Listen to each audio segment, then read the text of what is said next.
What a crazy day, huh? No foreplay, we're just going to get right into the actual meat here. So, there's been a big falling out between Elon Musk and Donald Trump. I'm not sure all the particulars around it. I wasn't a little fly on the wall that observed everything that led to this crumbling relationship, but it is messy.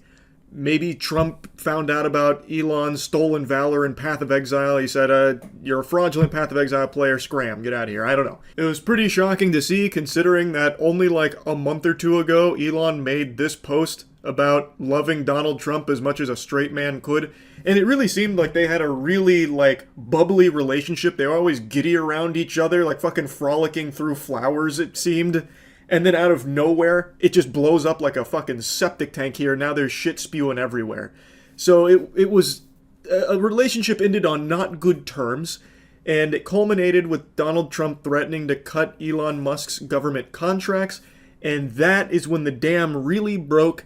Elon got out his best ketamine cocktail and hit the Thunderdome, the only arena he's ever known, Twitter, saying things like, without me, Trump would have lost the election, Dems would control the House, and the Republicans would be 51-49 in the Senate. Such ingratitude.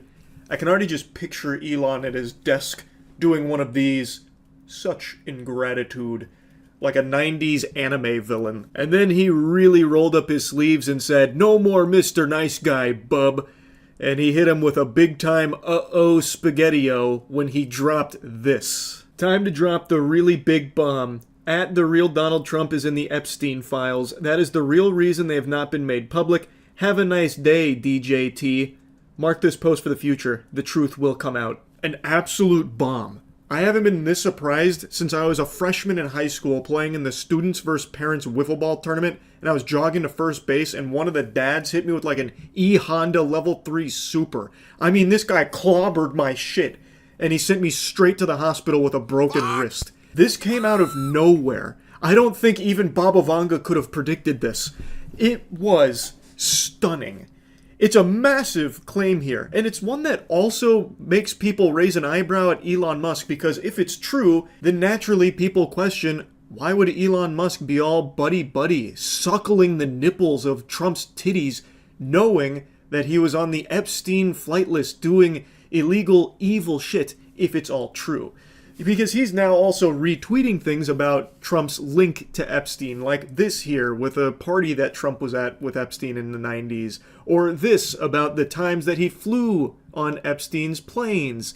And he puts his cringe fucking emojis every time. Half of his tweets are usually just like emoji reaction shits, but he's very clearly making the accusation directly, like in his own words, that Trump is on the Epstein flight logs, and that is the whole reason that he is prohibiting their release. And then he's retweeting these things with, like, raised eyebrow emojis, like, curious, interesting. He's retweeting this connection that he's showcasing here, and clearly making a statement about it. He's not just saying, like, Trump had a connection to Epstein, you know, he flew on these planes, but nothing happened, probably. He is clearly trying to say that something must have happened there, because he's using this as a way of attacking Trump. He even retweeted this from Ian Gobbles Dick for Miles Chong, saying that Trump should be impeached and J.D. Vance should replace him. He not only retweets it, but just agrees with it flat out, saying yes. This is crazy. And again, if this claim is true, and Elon Musk knew all about it, it's very odd that he would choose to work so closely with and be so friendly with somebody like that. Now, all of this led to today being a historic day for Cope. I swear to God, a century from now, the most grizzled, seasoned veteran Copeologists will look back on June 5th, 2025 as the biggest day of Cope in this nation's history. The amount of mental gymnastics and shit I've seen with people trying to explain what's actually happening here as like a 5D chess maneuver between Trump and Elon Musk is just pathetic. It would be comical if it wasn't so sad. I have seen so many posts speculating that all of this is a genius ploy, a ruse, in order to force the Epstein files to come out. Let that marinate for a moment. I really want you to stew with that thought process. Those are living, breathing people that actually think that. Why the fuck would that be their plan? Or anybody's plan for that matter? What a dog shit strategy. That is a worse idea than Concord. You're telling me that the President of the United States would willingly work with Elon Musk to have him be insinuated a pedophile in order to try and get the Epstein files to come out? Just stop for a minute. Just fucking put down the stupid pills. The President of the United States could 100% force these files to come out if he was felt so inclined to. He wouldn't need to be used like a fleshlight by Elon Musk publicly in order to raise awareness on the Epstein files and try and put pressure on their release. And it's not like the Epstein files were ever lacking awareness. That's like the number one thing every citizen in this country has wanted to be released since this happened. It has been a circus with this shit for years, even before Trump. Under Biden, too. These files will never see the light of day. They incriminate way too many powerful people on both sides of the political aisle. Like, 100%, I don't think they're ever coming out, and if they ever do, it's so hard to trust them now with how much they could have been tampered with over the years. Like, this is a stupid theory. The most plain and simple thing just unfolded in front of you. A relationship soured, and Elon felt Trump was attacking him, and he has proven that he is very much a strong proponent of revenge and trying to get even or fight back against someone he believes slighted him. He has done this many, many times in the past. For example, probably his most famous one was years ago with the cave situation where some people were trapped in a cave. Elon suggested using the submarine to help. A diver said that it wasn't going to be effective. They got into like an argument, and then Elon randomly called the diver a pedophile. Led to a lawsuit and everything, but the point is, he has proven that if he believes someone is like insulting him or belittling him, Elon will seek vengeance and like lash out against them. He has proven numerous times that he is going to retaliate if he feels that someone has insulted him, and now he's doing just that, something he's done millions of times in the past. I don't think there's any deeper layers to this onion. I don't think these are actually calculated galaxy brain maneuvers going on the back end with the two of them working together or anything like that. Now, I have read conflicting reports about like the Epstein files are actually coming out this time, which will be like the 300th song and dance we've had with this. So I guess we'll see if they actually do follow through this time, or if they're just going to drop the exact same files for the 30th remix. They have dropped the same Epstein shit, the same Epstein information, more times than Naughty Dog has dropped Last of Us remasters. Like, I am expecting if they do actually do anything with the Epstein files, it'll be the same thing they've done multiple times before, but I guess we'll see. Either way, though, what a crazy day. This falling out between Elon Musk and Trump has been unbelievable. Like, actually unbelievable. And I wonder if Elon's going to continue just, like, tweeting out bombs like this. Like, he had so much access to, like, government information and shit. Like, is he just going to start leaking national secrets and all of that? Like, the amount that even just came out today was astonishing. Like, he was leaking more shit than my butt after eating anything with dairy in it. And I wondered, is he going to keep doing that? Or are tempers going to, like, I don't know, like, simmer down? Are they going to try and meet in the middle and, like, try and shake hands once again and not be on bad terms? Like, I do wonder, because he was deep in the government. He probably did have access to, like, very sensitive information. And he has just proven today, like, he is more than willing to just go on Twitter and just air some shit out. Again, they are just allegations right now. He hasn't proven anything about this, but still, crazy day for sure. That's really about it. See ya.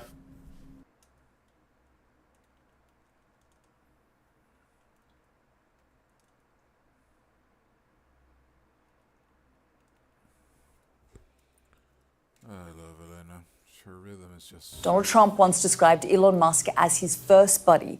So why has the billionaire made unsubstantiated claims that the US president appears in files relating to pedophile Jeffrey Epstein? There's been a lot going on in the past hour, and we've approached the White House for comment. Let's just try to start from the beginning. This is what Donald Trump said in the Oval Office this afternoon. Have a listen. He knew every aspect of this bill. He knew it better than almost anybody. And he never had a problem until right after he left. And if you saw the statements he made about me, which I'm sure you can get very easily, it's very fresh on tape. He said the most beautiful things about me. And he hasn't said bad about me personally, but I'm sure that'll be next. But I'm very disappointed in Elon. I've helped Elon a lot. That was Donald Trump this afternoon. Let's bring in our US correspondent, Mark Stone. I mean, Mark, these statements, these tweets, or, on Truth Social and X, have just been quite something in the last hour or so. Yeah, this is utterly extraordinary. The wheels have firmly come off this relationship. We've all been wondering when it would happen, but I don't think anyone expected it to spiral quite so quickly. I actually, when I thought that there was going to be a Trump and Elon crash out, I never thought that they would bring up the Epstein files. That is like a fucking nuclear weapon. That is crazy to say. Try and break it down for you. So it was last week on Friday that the two appeared with a very fond farewell, so it seemed, in the Oval Office. Elon Musk had come to the end of his 130 days serving in the White House, and he was saying goodbye. It all looked pretty good. But as soon as he left office, he started to complain about Donald Trump's so-called big, beautiful bill. This is a spending bill that Donald Trump is trying to push through Congress. It would, says Elon Musk, raise the government and the country's debt massively. And so he started spouting off about that bill on social media. The first opportunity we got to question Donald Trump on his views of what his old pal Elon Musk was now saying about his spending bill was today when Trump was in the Oval Office with the German Chancellor. You heard there what Trump said about Elon Musk. To which Elon Musk first replied online on Twitter, of course. He said, whatever, keep the EV solar incentive cuts in the bill, even though no oil and gas... Somebody says Trump hid the Epstein files at Mar-a-Lago. That's why he refused to give the files back, because they incriminate him personally. Elon will expose this further very soon. Okay. Then I want to see it. That sounds great. That's a great guess. Let's see it.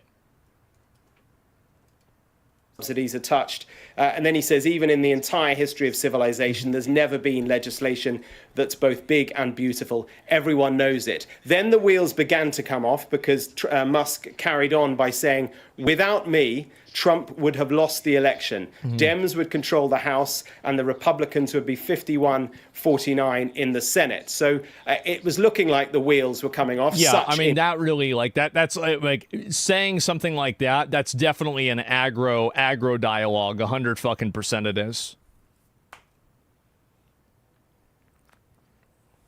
It's all just speculation and someone confirms or shows the proof. Well, there is clearly not enough definitive proof to be absolutely certain that Trump was involved with Jeffrey Epstein to a degree that he should be charged as being a pedo or anything like that. I'm aware of the public evidence, but Elon is suggesting that the Epstein files that are not released create more evidence for that. So when I hear people giving me more public information about this, that's nice, but that's not what he's talking about. Gratitude. We don't know yet. Yeah, we don't know. Said Elon Musk.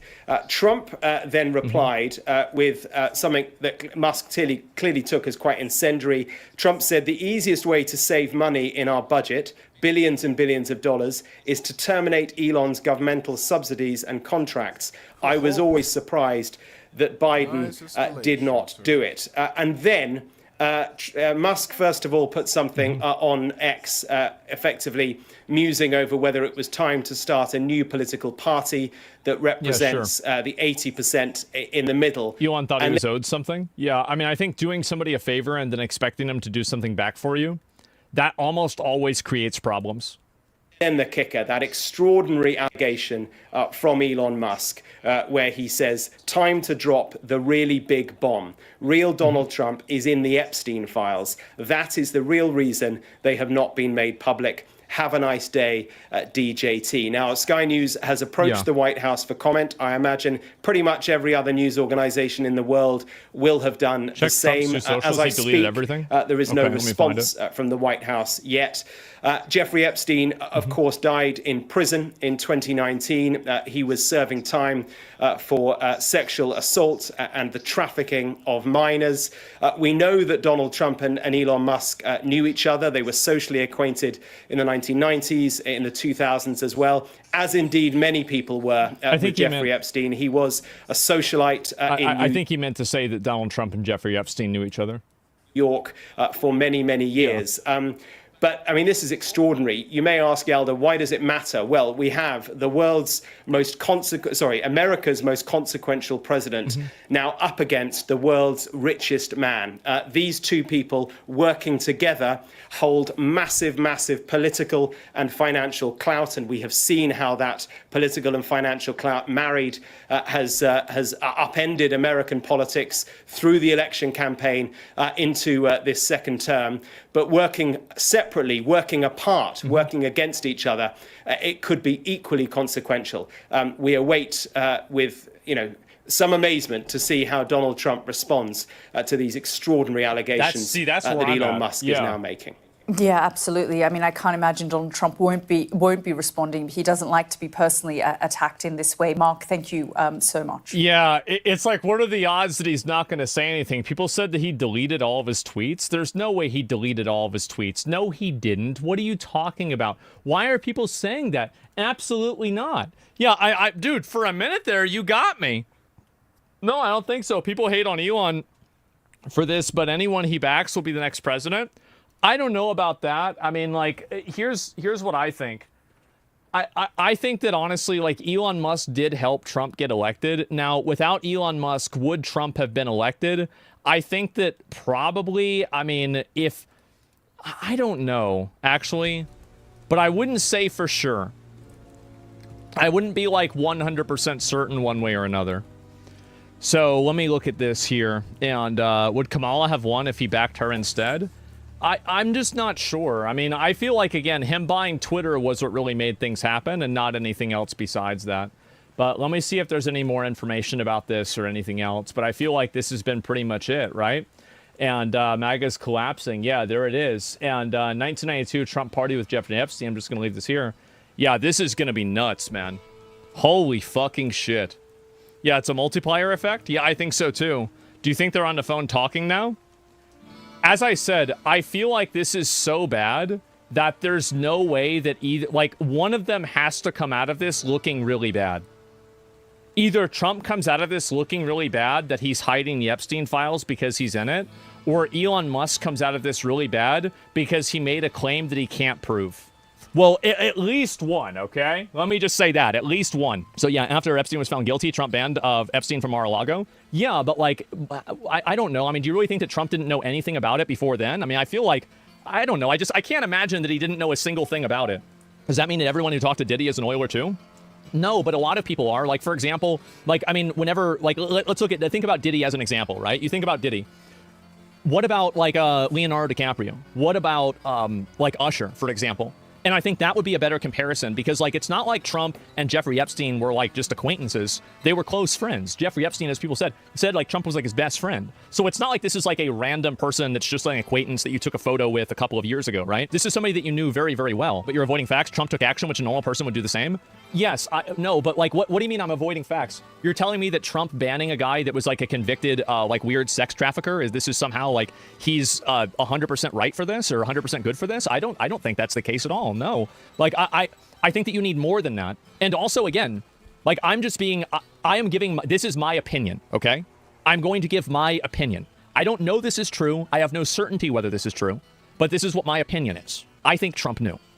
I think he at least had an idea before the accusations were out. Now, maybe Trump had an idea, but he didn't act on it. And so whenever he got convicted, Trump said, oh, okay, well, now I'm sure, and we're going to get rid of this guy. But I don't know that. How could you know that? Yeah, how could I possibly know that? But I'm just guessing. I'll see if there's any more information about this at all. I'm so frustrated that there's not more information. I'm actually so mad right now because there's so much that, like, I want to see come out about this. And like, as I said, I'm very happy this is happening because I think this is going to get the Epstein files released, which is something I've wanted for a very, very long time. Like, I personally think that a lot of these bad actors are in the government, but I don't know really how bad or how extreme it really is. But I'll look at this maybe for like a little bit longer, but I feel like this is pretty much, I don't know if there's anything else that's really going to happen with this today, but we'll find out. What kind of weird opinion banning Epstein with proof of innocence? Will Reacher think that? If you were involved, you'd want a distance. If you weren't involved, you'd want a distance. Like, of course you're going to, like, no, that doesn't make any sense to me at all. Like, if I had like an event, right, or I had like a party or like an area that people go to, and I found out that this guy that I knew was like a convicted like weirdo or something like that, then I would want him removed whether I was involved or not, because it would make me look bad if this guy that was a convicted weirdo is in my space. I mean, obviously, right? Duh, of course that makes sense. Yeah, so like I don't think it really proves anything because I feel like any rational person would do the same thing in both cases. Doesn't this put Democrats in the spotlight and demand to release the files? Because if they don't, it makes them look bad, especially since they didn't release them with the last administration. Well, and that's also very weird, is that Elon Musk saying like, oh, well, Donald Trump doesn't want to release them. You know, again, I already went through this, right? The only explanation for that is because Democrats are in them too. That's the only way that it can make sense to me. Everyone knew it, didn't say anything. I've known this forever. It's a whole underground operation. Maybe, you know. Would Trump not be exposed during Biden administration about the Epstein files? I think, again, the reason why is because people in the Biden administration and people at least that were pulling the strings in the Biden administration were also implicated in those as well. But then I ask myself the question, if that's the case, well, then why didn't you just release them and then redact that part and take it out? Because they're the ones, like, let's say they can put this information out there however they want. And there's no way that we can cross-reference it and make sure that they're telling the truth. So why wouldn't they just cut out the part that's incriminating for themselves and then release the other part that's incriminating for the other party? So why would that not happen? To blackmail people? I don't know. Like, do you see how this is all so confusing for me? Because there's something about this thing. None of this makes sense to me. It doesn't. And I'm very frustrated because I can't make sense out of any of this. They both agreed to not release it. Yeah, why wouldn't they handle this privately? I mean, like, you could say that about anything. So I think there are people involved who won't let more lies. It's because both parties know about it. I can see how this is confusing for you. Yeah. There's something about this that just does not make sense. Who held the files during the Biden administration? If it was some weirdo, then maybe someone would held it from within. But like the fact that that happened, like how did you let that happen? Like this is like one of the most consequential and important things out there, and you just didn't say anything or do anything about it? I mean, I don't know, guys. I feel like that's kind of a big deal. You just kind of let that one go. There's literally a court document of Jane Doe versus Trump who was introduced to him by Epstein. I can link it. Do you want me to repeat the same thing I've said 50 times? I think that he was probably involved, but I don't think there's enough evidence to prove it conclusively. That's my viewpoint. That's clearly my viewpoint. I've said this 50 times. Like, yeah, all of this stuff is public. Yeah. Yeah, I need the proof, right? Like, you need the proof and everything like that. Also, yeah, like, I mean, again, like, I'm looking for the actual evidence of this rather than just some bullshit, okay? Like, let's be honest. Maybe it's not Elon. He's still trying to do damage control and doesn't want to admit an attack. No, they don't release it because there's too much splash damage. I think there's maybe that, too. These are two of the most smart men alive. I don't know, man. I think they all planned it together for some unknown reason. I'm sure that might be very reassuring for you to tell yourself that these are all really smart people and everything's going according to plan. But what I actually think that's happening is that there's a house that's on fire and there's a bunch of monkeys with gasoline and they just keep putting the fire out with gasoline. I think that, yes, these people are smart, but that doesn't mean that they're immune to making mistakes and doing things that are childish. One thing that I've noticed a lot is that when a person seems like they're a smart person, that in some cases it's true, but usually intelligence is not all encompassing. So you can have a lot of people that are really, you know, like you could say book smart, but not street smart. You know, they have like very bad social skills, but they're very good at math. So I think that it's not some elaborate ploy. There's no, you know, 5-dimensional chess being played here. There's nothing. It's just simply Elon Musk leaving the government, feeling like he wasn't able to do enough, and that's it. Sounds plausible.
could have gotten master fuck.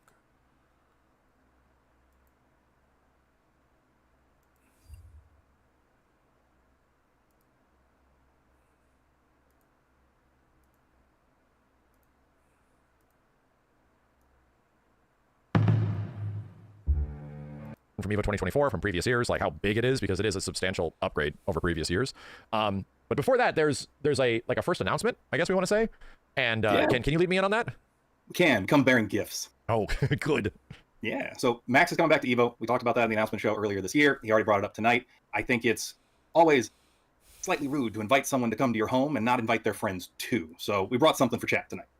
And yes, we actually talked about this, and I remember specifically, and Rick's like, "Hey, do you have like a number that has any like value to your stream or something like that?" And I'm like, "Yes, I do." So with that being said, I'm going to switch this over right here. Notice at the bottom of the page, chat, we got a discount code for EVO tickets. And I would like to thank Rick for making 21 and Las Vegas appropriate. We have a 21% off discount if you go to start.gg/EVO and you use the code MAX21. This is like we're letting friends into our house. I am not going to explain the meme. I am not going to explain its origins. But all I can say is that's cool. That's really cool that you guys allowed this to happen. Registrations are getting later. We're getting closer to the event. It's like a month and a half-ish away, or not that far from now. So it's about 8 weeks. It's a little close. So for anybody that's, been looking forward to this, or you're on, you're on the edge and it's like, oh, will I be able to do this or not? Like, we're at the point now where you can make a decision and that can be a reality if you want to plan a trip of some kind. So again, I'll be at EVO as much as I possibly can, but it isn't just me walking the show floor and at a booth or something. There's a metric crap load. I think that's the official term we're using this year, and a metric crap load of stuff that's actually happening at this event. So can you take us through a little bit of it, Rick? We can. Is there anywhere that you actually want to start, or should we just run it? Let me check. Okay, so related to the actual perspective that I'm in, because we actually technically have quote unquote a booth, right, on the final day. It's a stage, and we literally do a group stage with an audience behind us, and it went emphatically well last year. But we ran into some issues with like there was chair thieves and all this crazy stuff that was happening. We didn't want to like interrupt the overall stage experience from the main hall where like all the finals are going down and stuff like that. So yeah, how is the arena different at this year's EVO compared to last one? What the fuck? So there's a couple of different ways that arena experience is playing out this year. A big one is the arena area itself is a ticketed experience this year. So there's one chair per ticket. If you've paid for that ticket, you're going to be able to get in. You're going to be able to sit. We're not going to have to combat a fire marshal, or the fact that modern fighting game fans watch every single game all day long and don't leave. Which is crazy. It's beautiful because that didn't used to happen. So that's one big change. Second one is in the convention hall itself. We have hung a gigantic screen on the far side of the tournament pit, which on Sunday will have plenty of seating in front of it, so you can consume the finals there. Around that area, there's going to be your watch party, for instance, which we've got upgraded audio for. We've got more seating for, so that can be both the intentional experience we hoped it was last year, and something that's a lot easier to take part in, and to take part in comfortably. Outside of that, there's also going to be screens all around the venue, so you can stop and watch the finals experience anywhere Saturday and Sunday throughout the venue space. So if you're actually wandering around the festival environment, taking in the rest of what the show has to offer, you don't have to miss anything at any point. You can kind of choose where you want to be. Yeah, I remember us even talking about the convention center and how different that is, and how finals day isn't just relegated to, the Mandalay Bay one big arena. Yeah. It is a giant communion of every part of the show floor. And that's a big thing about the day 3 of the show floor, is that there's still like a day 3, right? Mm-hmm. Day 3 is there. All the activities are open. Arcade's still open. I think it's really important that all of the stuff is still open, because we're running top 8s again this year. So it's a longer day again. Not the hellaciously long that has gotten in the past, but a longer day, because we need to actually make sure that all those matches are there and we have time for them. I almost forget that the top 6 meme is gone now, and we're back to top 8s that happened, which is a lot, because we started talking about like the different games and things that are available at EVO this year. And I think one of the things that people aren't realizing is that, dude, KI's at EVO this year. Like it isn't a thing that is like hidden. Like it's on the main center page and stuff like that. So can we talk about like the listing of like how many games are technically being fully EVO supported? Yeah, so we're running 16 games this year. That's 16 brackets that we're running, EVO staff, that are going to have top 8 medals, that are going to have trophies, that will get coverage. There are 8 of those titles that are the arena titles this year. That's Street Fighter 6, Tekken 8, Fatal Fury, City of the Wolves, Guilty Gear Strive, Grand Blue Fantasy vs. Rising, Under Night in Birth 2, Mortal Kombat 1, and throwback game this year is Marvel vs. Capcom 2. So all of those get into that arena experience. We have 8 titles that are in the extended lineup this year, games that we want to make sure are still part of EVO, because there's just so many good fighting games, Max. So we got Rivals of Aether 2 at EVO for the first time this year. Virtual Fighter 5 is back at the show. King of Fighters 15 is still hitting up the show this year. Blaze Blue Central Fiction is going to be on the show floor. KI is on the show floor. Capcom vs. SNK 2 Samurai Showdown and Guilty Gear Xrd Rev 2 rounds out that extended lineup. And those games have their finals featured on the large format convention stage that we're also running the EVO Showcase on Friday, as well as a couple of the qualification stages out by your watch party. So throughout the weekend, we've got all 16 of those running, and that's not even including the games that the community is going to run in the BYOC. So EVO is very intentionally trying to get back to, in Vegas, running a lot of fighting games. And that's the thing, like the spirit of even, like events that you've run in the past, like Combo Breaker, just a ton of games are kind of like there. And it's great to see how much official support that they have now. Just seeing these sort of like looser, smaller, most dedicated community fighting games having that much official EVO support is sick now. What I'm concerned about is how the hell am I supposed to watch it all? So I'm gonna have to we're gonna have so many screens, we're gonna be just inundated of Matrix screens everywhere. And yeah, like that being said, I'm pretty sure it's like full Pro Tour support from Capcom Pro Tour, TWT, Arxis World Tour, Virtua Fighter support as well at this EVO. So Virtua Fighter Open Championship is running pretty much, if there is a publisher program active at the moment, it's at EVO. We're trying to support that. I think anytime that we can work together with the publishers to support the players, it's where we should be. It's where we need to be.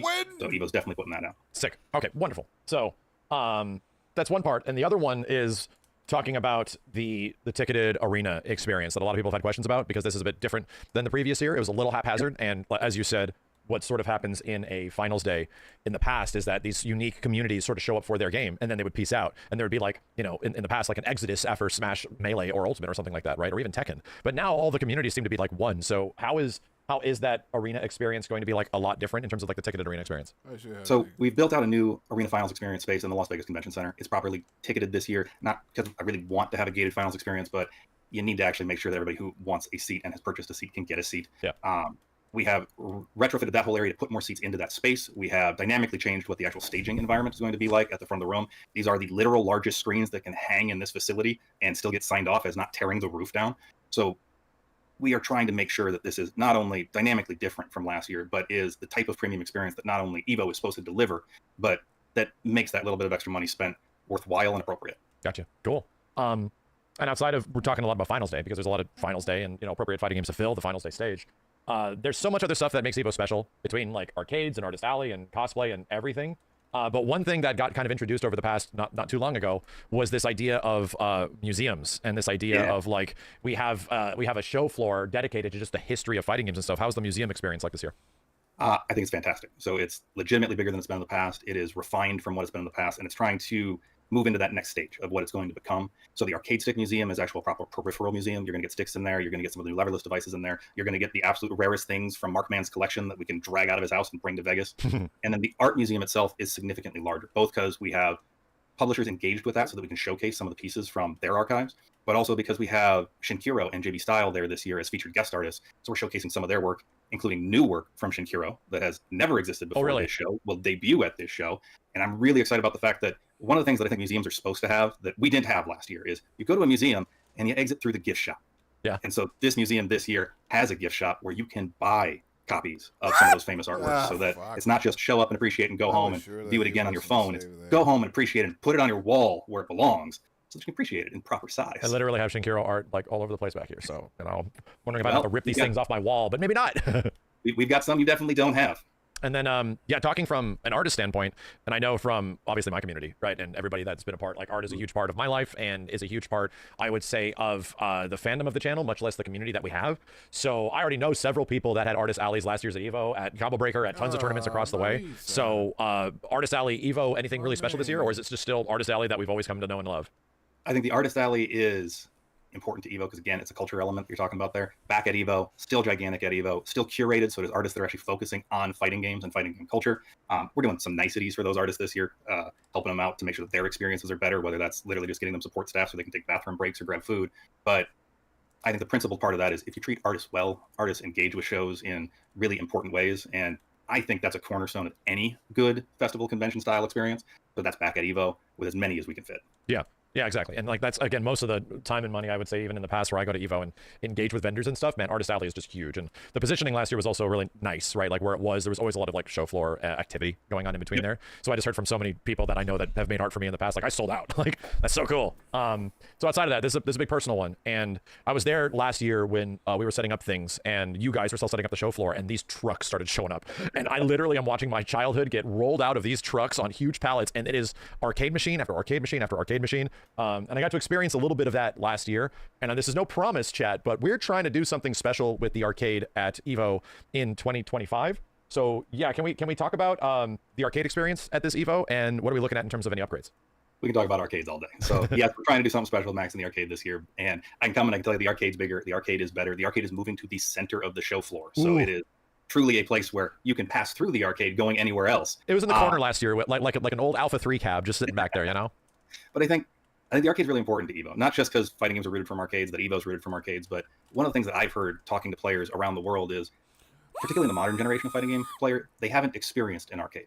It wasn't part of kind of their local region coming up. It wasn't even available for huge chunks of the planet to have access to. So getting to go to Evo, putting a gigantic 300 plus cabinet arcade together so that you can really live out that experience, I think it's an important piece of the history for the show. It's really important to me as an activation, and we get more variety in it this year. Like, we've got rare classics like your Pac-Mans that you expect, and actual rare classics like Quick and Crash or F355 Challenge, that old triple cockpit racer. Oh yeah. We've got crane games in the arcade for the first time this year. We've got some Gashapon to go with that. We have storytelling elements in that arcade because we have the history of Terry Bogard in that arcade. So if Terry Bogard was in the game and it was on a cab, it's in that arcade. So you're telling me 150 games are going to be dedicated to Terry and the 300 arcade library? I mean, the arcade vendors that we're working with have promised me the history of Terry Bogard. Okay. They're, by sheer scale, I think there has to be an omission in there. There has to be one or two that don't make it in. But something's in there, and then that's going to be next to like School of Ragnarok and Toki Densho and Tetris and Puzzle Fighter and DDR, and we've got the Dungeons and Dragons pinball coming this year. And all of that is wrapped up in the fact that this is bigger, this is better. Part of why it's bigger and better is we finally actually have support for the arcade itself at the show. Like Voodoo Ranger stepped up and went, wow, arcades are sick. We should be part of bringing that to the modern fighting game fan, or just fighting game fans in general. Yeah. And so it's not just the one, the two, the three trucks that you saw coming in last year. We don't have enough docks on the side of this convention center for all those trucks to unload at the same time. That's the kind of arcade that's coming to Evo. That's sick. So we're looking at, if you're looking for an arcade experience, probably close to on par with what is Galloping Ghost in the Midwest or something like that. We might have some of the biggest congregation of a bunch of arcade machines in one place outside of a other just coin-op convention. I think, at least what I have been told, is the only arcade activation, or at least traveling arcade activation in the States larger than this, is the Pinball Retro Expo. Exactly. Which is an entire convention center on its own. I can't promise we're going to ever successfully chase that, but if that's the bar, we're damn close. Yeah. So, Chad, a reminder, the first announcement we had today is that I'm just working with the Evo guys. Obviously, they have effectively given us a really cool platform, this room to do this co-stream thing, a stage presence, all of that stuff. And, we've been closely associated with Evo since like 2012 with like old Assist Me stuff. So they were cool enough to get a discount code. This isn't something that I'm like, officially working with them on, but this is the idea that, hey, you know what? If you haven't gotten into this thing yet, or you're looking at possibly getting a chance of getting into Evo, we have max 21 for 21% off. So if you guys are looking at this stuff and you have not yet registered, or you are looking at joining into a game, quiet, Kenny's over here saying the meme. That if you use max 21, you get 20% off the ticket at startgg/evo. So just a heads up. Outside of that, a few other things to topics on indie game devs. It says 10 plus indie fighting games. Like what? Yeah. So obviously, got the history of the genre sitting in that arcade. I want Evo to get back to supporting the future of the genre too. And so there had been indie fighting games at Evo historically. There was a gap year in that last year. So this year we're bringing that back, trying to bring it back with a vengeance. So we have an actual proper indie dev gallery curated for the show, with community members even assisting in that curation. So it's going to land all set up with proper booth experiences. They've got backdrops, they've got standees. We're helping make sure they don't have to fly in with monitors. This is something where they can show up and celebrate what they're working on. Yeah. And as an event, you can celebrate right along with them. That's great. And that's the thing I've really enjoyed at some Evos, that some guy just grabs you, hey, I want you to play my game. They just have it set up. You just go check it out, give them some quick feedback, and then get to say, hopefully see you in a few months, something like that. Yeah. And in that same space of community engagement, Vampy bit me. And a bunch of cosplay stuff, right? Like Evo and cosplay is pretty huge. So I remember the cosplay showcase last year. I got to tune into a little bit of this stuff. It's bigger than ever now. Yeah. So we've got, that contest has been growing at every Evo for the last few years, both domestically and internationally. So that's back this year. We've got Vampy Bit Me as a judge again. We've got Kaho Shibuya. We've got Monolith Customs coming out for the first time. I expect that to be not just a bigger experience than it's been in the past, but to really, really do what I love fighting games doing, which is bringing people together worldwide to celebrate this genre, these characters, this fandom. And the winner of that contest actually gets a paid trip to any Evo of their choice. Oh, including worldwide Evos and stuff like that? Worldwide Evos. Oh, wow. So, okay. The one that's next to the beach might be nice. The one that's next to the beach might be nice. The one where the genre started might be nice. If you really just want to come back to Vegas next year, that's an option too. But if you're putting that time into getting great at cosplay, you can come prove it at Evo, and we're going to reward that effort by letting you go prove it again somewhere else. That's great. And I was kind of blown away, but last year when I was walking the show floor, because I literally didn't get an opportunity to do it because we were just streaming 8 to 10 hours for the first 2 days, and then God knows how long we were there for the finals day. But on Saturday night, I just got to walk the show floor, and it was empty. But I got to pretty much relive an E3 in an Evo. So that's the crazy thing in terms of like publisher engagement and what's happening at Evo now with all of its associations is that, dude, like walking by the MK booth and then the 2XKO guys were over here and then there was Fatal Fury and then the giant Marvel vs. Capcom collection thing, and it was like, dude, this is nuts. Like imagine this on the day of when they're signing things and doing all these giveaways and stuff. So in terms of publishers, how are things looking for Evo this year and like show space? It is a show floor full of publishers coming to Vegas to really kind of show you what they're working on, celebrate what they've been working on, and create opportunities for everybody to come together and actually, experience that as a community. I think that there are so many cool pieces of that have been at the show in the past, whether it was some of the Dragon Ball photo ops that came up last year with Sparking Zero. Capcom had that carnival at their booth a couple of years back where you could literally just play games and win tickets and prizes, just like a really old school arcade experience. MK's booth last year was a phenomenal, just visual piece on the show floor. Whole bunches of that are coming back this year. It's great. And some new ones. So, I mean, I have to. The chat just keeps hanging, and I can't help it. I have this opportunity to potentially see how the future could be through a looking glass. A little game might have gotten announced yesterday. I don't know. It was at a Sony event. Maybe you've heard of it or something like that. There's this Tokon. No shot. I live in a cave. Yeah, like no one. It's a new thing, So this big Tokon game made by Sony. Is there any hope? Is there any chances? So, I think obviously every fighting game fan on the planet at the moment is exciting about Tokon. Fighting Soul looks incredible. I'm still laughing at Tasty Steve over the phone on Sajam's stream of that. We have been working with that team to kind of figure out what a collaboration between Evo and that project should look like. Okay. I can't speak to that today. I mean, the trailer came out yesterday. Hasn't been a lot of time from then to now yet. But I'm not great at waiting to say cool things could or couldn't be happening. So we're talking constantly right now about what we can do together leading into their launch in 2026. Okay. And I'm pretty excited to share what some of that's going to look like. Okay. Just not right now. Okay, I get you. I just want to poke the bear a little bit. I don't want to get anybody in trouble, but if we can just sort of connect the dots and some neurons could be firing on like, hey, this is a good spot for things like this. Let's just hope that maybe. It really is, and I consider myself a creature of hope, so let's see where it goes. All right, cool.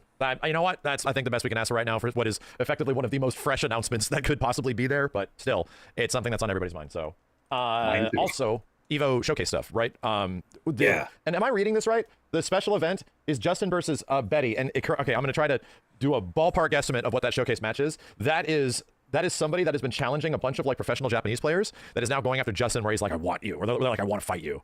Yeah, Betty's been going down this line in Japan of famous players and famous personalities around Street Fighter 6, and at Evo Japan this year popped up and challenged Justin to a match in a I'm coming for you legend killer sort of way. Justin accepted, and it feels like a very appropriate way to watch that match happen live in Vegas. So Betty's coming out, Justin's coming out. That'll be one of the featured things that happens on that showcase stage on Friday. That'll be right alongside some of the publisher panels and some of the announcements and reveals that come through during that day at this point. There's some game show activities on that too. That stage, what that Friday is supposed to continue growing into is this really, I think, wonderful mix of what fighting games as both product and culture have turned into. Yeah. And yeah, Justin and Betty are capstoning that for us this year. Cool idea. Yeah, cool idea. I knew a little bit of the history, but chat is describing it as the Unk Destroyer, and she's common. Well, and I should tell everybody, if you are not familiar with kind of the Betty lore that has led up to this match, if you head over to YouTube, check out the Evo FGC channel. There's an entire video that'll get you up to speed on that. Alongside a whole bunch of other great documentary footage that the team has been putting together over the last year. But there's a primer ready and waiting for you tonight when Max gets done streaming, which technically is probably tomorrow.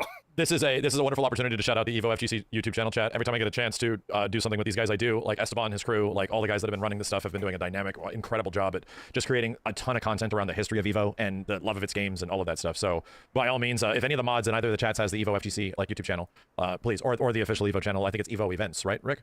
Yeah. So Evo Events is where you'll find all our match footage, our actual live events when we're running the shows. Evo FGC is where you'll find a lot of that documentary content. It's where you find the Legends series, where you can find out the history of, Goichi this week, or Ibashi Zangief was recently there, or a really great one to me is there's a video over there on Matsuda-san and the history of tournaments that he's been running in Japan and the story behind those. So that and a whole bunch of other great videos are just over on Evo FGC.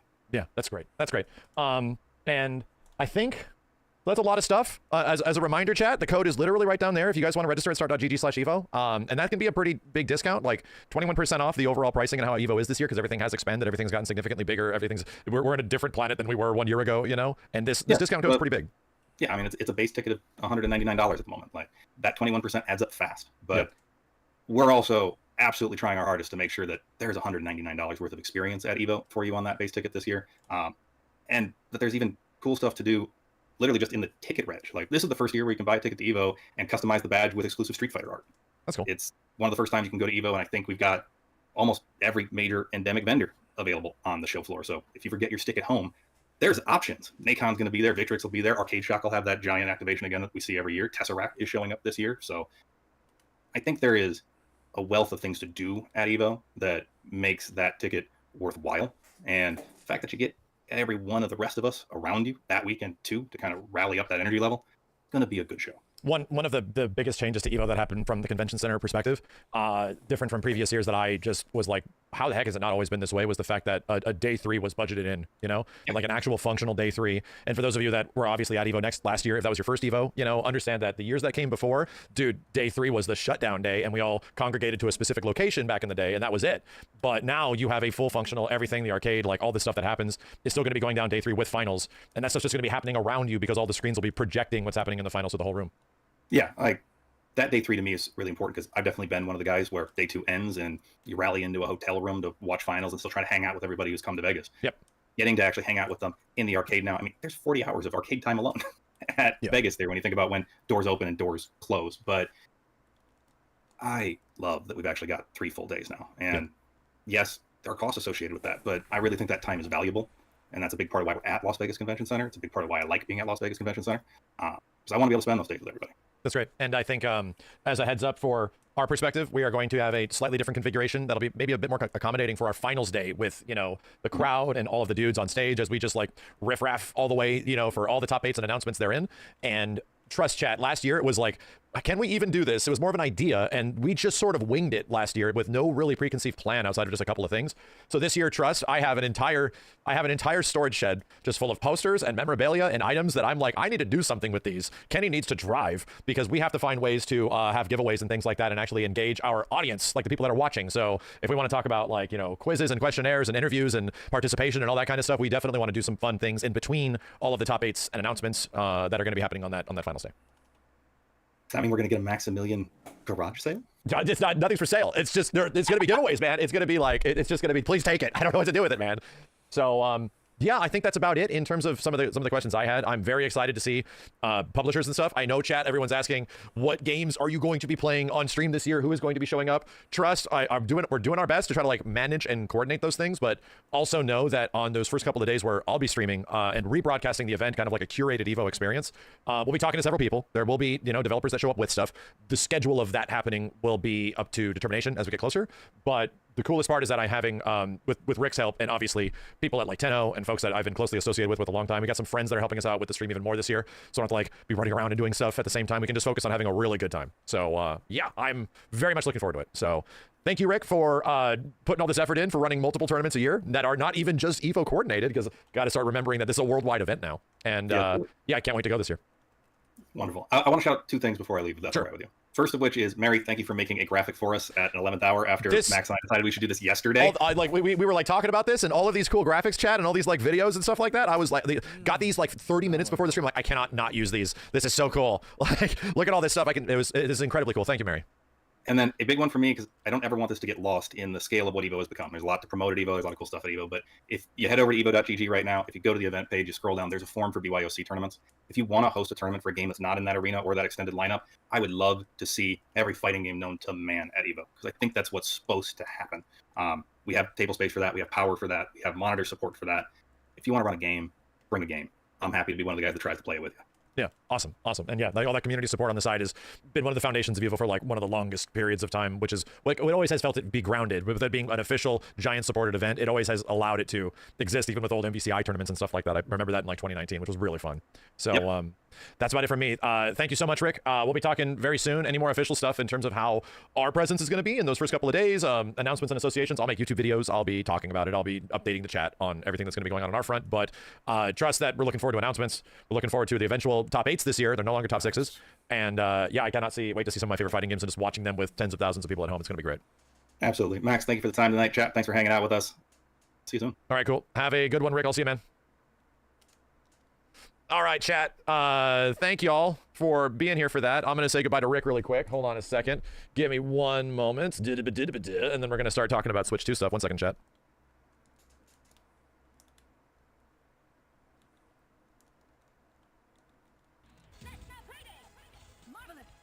Okay, we should be good. Hi, hello, discount code, brother.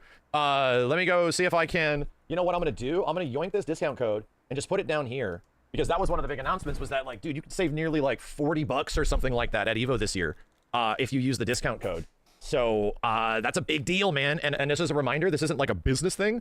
They promoted the idea to me just to be like, a lot of people showed up at Evo because of me. So I'm like, okay, so what can we do with the time we have left to get more people to show up, to fill space, to go to tournaments, like all that kind of stuff. And they were like, well, do you want to do it, I guess, a discount code of some kind? And I'm like, yes. And then the 21 Las Vegas discount code became a reality right in front of my eyes. Let me do something really fast. I'm going to see if I can add it down here. It's from a fucking mile, baby. There we go. I love this movie. Is this the one? There it is. Let me crop this out. Hold on a second. Man, that is and I'm just going to stick this down there, below. And we'll just have it be down there for a bit until the discount code expires. All right, I'll just do them that favor. I don't actually know how long this thing is going to last, chat. I can find some more information on it, but it's working right now. It's up right now. It should be a functional, it should be a functional thing as long as it stays up there. So yeah, you at least have a few days. You know what I mean? You at least got a few days. Let me pop up this thing over here. Okay, cool. Okay. God, I have to reconfigure my whole setup. Chat, hold on a second. All right, there we go. Hi, hello. We have so much to talk about, and I have a problem. How much is it normally? The normal event price outside of fees is like 200, right? So that's a big deal, man. That brings it down to like 160 or more. We got a lot to talk about, chat. Tokon is not Marvel. It's obviously Marvel, but it's not Marvel. The more that we look at it, the more I understand it, the more I realize it. No, YouTube stream. YouTube stream is up right now. It is Marvel, but it is much closer to Guilty Gear. It's Strivals. Is everyone calling it Strivals? The more I look at Tokon, the more I start to realize that I think there's more things that bring this in closer association to a thematic, like Guilty Gear Strive, maybe even less Dragon Ball Fighters, than what is effectively a normal Marvel vs. Capcom. Bro, Strivals is a crazy name. It doesn't diminish the excitement because I almost am more excited for that than it being a typical Marvel vs. Capcom like. My dude, they have wall blasts. Like, we have not seen a push block.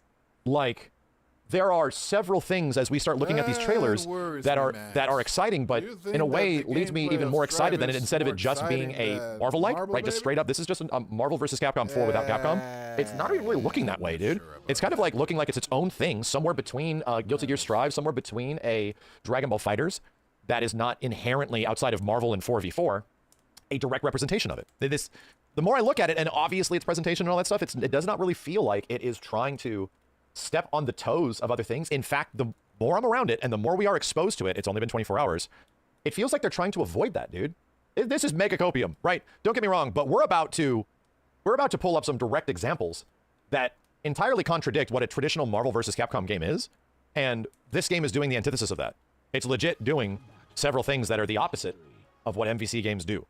So, all I'm saying is, I want to highlight that. I actually want to, we got to make a list. I want to make a list. We got to get the whiteboard. Hold on a second. And I'm just going to break down the differences between Marvel and Marvel. Like, no kidding. This, to the new Tokon, to me nowadays, I'm not really looking at this as being, this isn't Marvel, baby. It's Tokon time. Right? I don't know. Like, and I think we have to pull out, we need to get some visual imagery. We got to start, it's Tokon time. It's not Marvel, baby. This is a different thing that we're celebrating here that we should be excited about, So anyway, let's start breaking it down. That's what I want to do. Let me get a new thing open, and let's do it. 1,000 and 1,000. Make this big.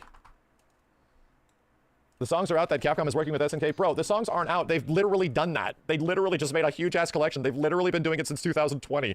What do you mean the signs are out? My dude, the signs were out when... I'll tell you when the signs were out. I have examples. Signs have been out, dude. Capcom, SNK, Max. Dude, hold on a second. Let me go back. I gotta go back really freaking far.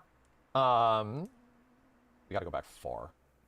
9 months ago. Jesus, really far. Hold up. Wait a minute. Point back. Too far back now. I wish I could find this. What was the card game, chat? What was the name of the card game? Switch. Not Tekken. No, bro. The card game that they, no shit, translated exclusively for Nintendo Switch, the Neo Geo one. That was the first step where we were like, dude, Capcom and SNK are working together. Like, they're fucking working together. Card Fighters Clash. Yeah. Hold on a second. This had to be signed off on both companies. They were working together as far back as this, man. Yeah, right here. Card Fighters Clash. So this dropped several years ago, along with many other Neo Geo Pocket Color games that were Capcom and SNK adjacent. And then they showed up at EVO with a poster, like all this kind of stuff. Dude, the writing has been on the wall for half a decade. When we've been making videos and talking about this for literally half a decade. This has been around for a long time, my dude. Like a very long time. And now the collection is happening. SVC Chaos was last year. This isn't new news. Dude, Capcom and SNK have already been working with each other for a very long time. If you guys think Marvel vs. Capcom is happening anytime soon, I have bad news for you. It's at the gift sub bet, and it has reached astronomical mean levels. If Marvel vs. Capcom exists and it returns, that shit is 2,000 gift subs. That is the equivalent of an extinction level event on planet Earth, right?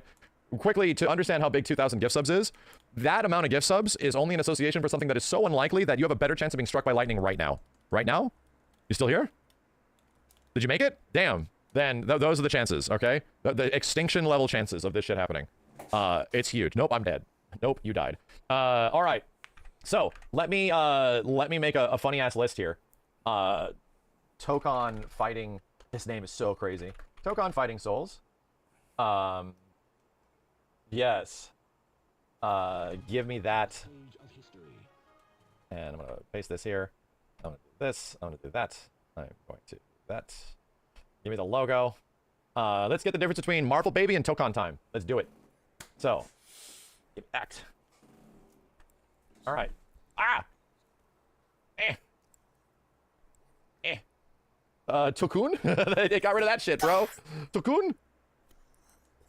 Okay. OKO? Damn. Chat, this is OKO? It was here in front of us the whole time? It was literally in front of us the whole time? OKO, bro. All right. Let me do this. This is bugging me. Image adjustment, brightness, contrasto. Okay, Tokun. And let's minimize that bitch. Is this thing really this small? God damn it, man. I need like a 10,000. Yes. Yes. It's huge. All right. Okay. And Marvel vs. Capcom logo. All right. Well, let's get the differences between Tokon and Marvel vs. Capcom. Let's lay it out. Like, how different are these things? Did Arc System Works show up and literally stab Capcom in the back, leaving nothing, the entire franchise rendered asunder? I cannot believe ASW showed up and betrayed Capcom twice. Can you believe it? They showed up and betrayed Capcom twice. Stole their girl twice? That's nuts. How could they do that? Disrespectful. I love it. The drama is good. The drama is powerful. So, with that being said, let's talk about the things that are Marvel-like, right? Let's talk about the things that are Marvel-like and Tokon-like and how they are different as we have explored and sort of discovered the gameplay. And here, let's go over one thing. 4v4 is Tokon-like, okay? Fair enough. Let's get some text in here. And 4x4 gameplay. Yes, that is now Tokon-like. Theoretically, and here's the thing where I start thinking of 4v4 and my brain was, you know me, dude, my brain was already associating, that ass, baby! My brain was already associating Marvel vs. Capcom, sorry, with 4 vs. 4 gameplay. Like, no kidding. I feel like in my head and to most people, bro, the number is quite literally in the name. Like, if we're going to be talking about the future of Marvel vs. Capcom as a franchise, if it did have a future before Tokon was even announced, you're like, dude, it would be Marvel 4, then, 4 versus 4 gameplay. It seemed like the natural evolution, but it didn't happen. Now, Marvel versus Capcom is seemingly done, potentially. The last game, possibly a collection of games in a franchise. But to be real, MVC4 didn't happen. Instead, Tokon took that from it. So, or did it? Could you even say it took it from it? I don't even think that's fair. To be real, 4v4 gameplay is now a thing that ArcSys and Marvel are moving forward with their Marvel-specific fighting game.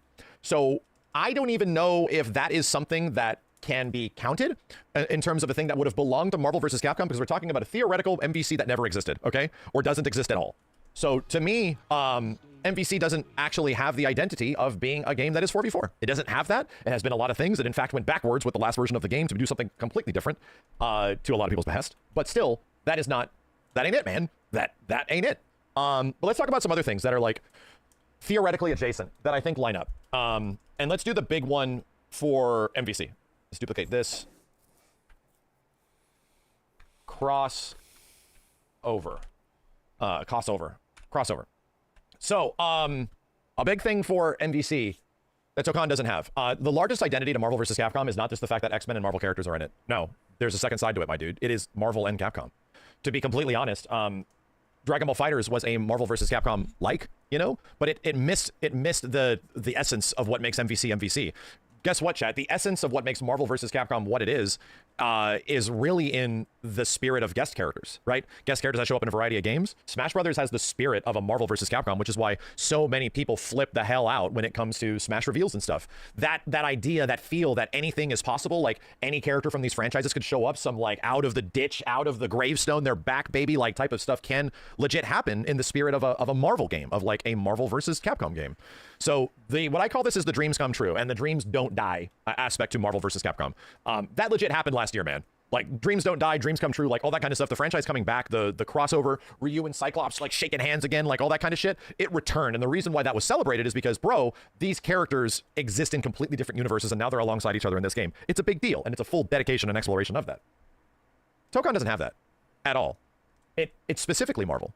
It does not have the dream come true aspect in a very specific way. Its characters do not, but its dream come true aspect came in the opposite side. It's developers. The fact that Arc System Works and Marvel are working together was like a dream come true crossover that is not exactly representative in the spirit of the game, but is in the game's existence. So I would say thematically, yeah, Tokon has this like absolute crazy aspect to it where, my dude, it is Marvel-like, where it's like an impossible thing that took place. But in the characters and what the representation of the game is, no, it's closer to like a Marvel Rivals. It's closer to an old school Marvel superheroes, you know, all of that kind of shit. It's much closer to something that ties directly into Marvel, and it's holistic in its bubble. Like, it's the dude. I get it. I don't know if I want to see Ragna the Blood Edge or Soul Bad Guy show up in Tokon. I don't know if I want that, my dude. I think it would be much better if this game just had Marvel characters. And as they specifically described it, they were talking about character choices in the blog post. And they started talking about the legacy of Marvel fighting games, and they wanted to use characters that were not in those other games, sort of differentiating itself from what Marvel vs. Capcom is. So does that guarantee that characters like Magneto, Cable, like Sentinel, that many of those characters are going to make it into this spot? I am almost in the line of thinking that there might be a very large differentiating aspect to Tokon in comparison to what Marvel vs. Capcom's roster is. We're obviously getting Wolverine, my dude. We're obviously getting the mainstays. We got Doctor Doom. We got a lot of the stuff that we expect. But many of the people that we closely associated to be Marvel characters come from MVC games. And do they have a guaranteed chance of showing up? I don't know. Cyclops? Yeah, great question. Is Cyc going to show up in this game? Because guess who was the poster boy of the latest MVC collection? It was Cyclops, dude. And he's all over it. So I'm like genuinely curious on where they go with characters.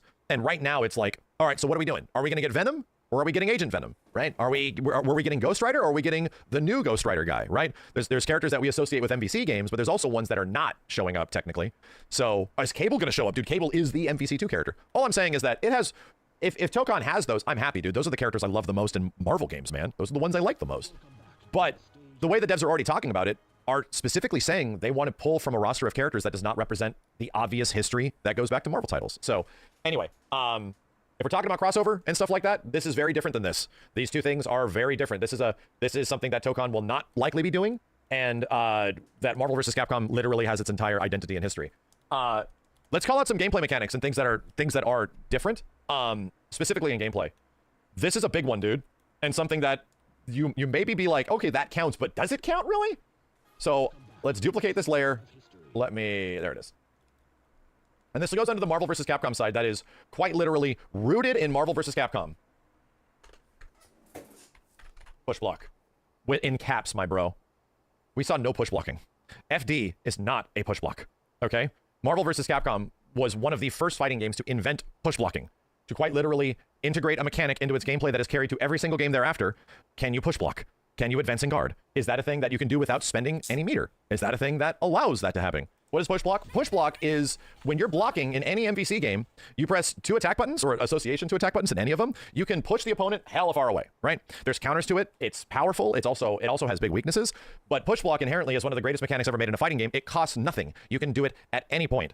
Dragon Ball FighterZ did not have a push block. You might look at that game and see the slap as being a push block. My dude, it is not. That is a parry. That is literally a commitmental parry. You're putting yourself in a state of punishment after. It has recovery frames. Push block doesn't do shit until you actually block something. It's more of a reflect. Yeah, that's a good way of putting it. It's a deflect/reflect. Push block is directly attached to the soul of like MVC. And if they have like assist push blocks, sure, that's a thing. But if push block is a resource, right? If you have to spend resources to get somebody off of you and it doesn't just inherently work, my dude, that is a Marvel thing. That is a Marvel versus Capcom thing. FD and its Strive push block, like all of that kind of stuff, those things cost money, you know? That is not Marvel-like. That is actually trying to be something a bit different. And right now, as we've seen so far, it could be completely different. Tokon is not a game that's really designed or seems that it has push block in it. So that goes to Marvel versus Capcom. And the benefit of Tokon, here's a big one that directly associates its identity with the games that come before it and the developer. Wall breaks. Inherently very Guilty Gear Strive by representation. Tokon has seemingly wall splats, wall bursts, and wall conversions from one place to the next. There might be the wall and stage transitions used in association, but like the functionality of like a traditional like wall break is pretty much from Strive. And it looks like they have something that is kind of Guilty Gear Strive-like, where the walls are there, but not really there. You know, they're there somewhat, but they're not entirely there. That is very much an Arc System Works thing. That is very much a Guilty Gear Strive sort of thing, you know? You can break a wall in MVC1. You can break one wall in MVC1, and it was a teaser. It was the bathhouse wall.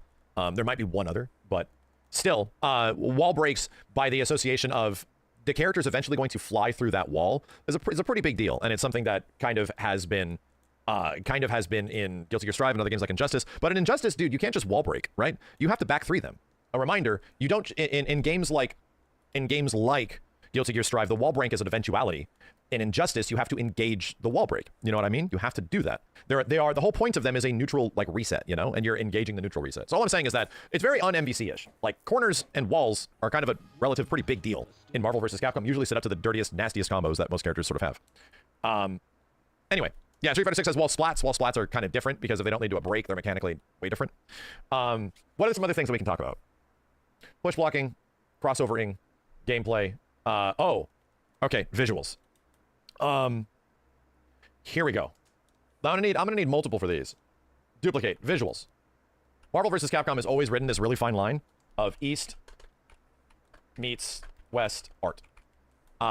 East meets West art style, where we get what is effectively one of the most Western sort of things that you could ever have, which is Marvel, and you could have that interpreted by Japanese artists, right? To have them not go like crazy with their own visual stylings, to have something that sort of meets it right in the middle, which has always left MVC in a really specific, unique spot where, yeah, dude, Marvel vs. Capcom has this very, very, very specific, unique art style for every single game. And Marvel 3's obviously got one of the most pronounced ones, and Marvel Infinite the ugliest, but still, it's a big aspect of the game and any of the games that have come before. So that in comparison, where, my dude, Tokon is full commitment, like, East, it is straight, super anime. Get over here. Anime in caps.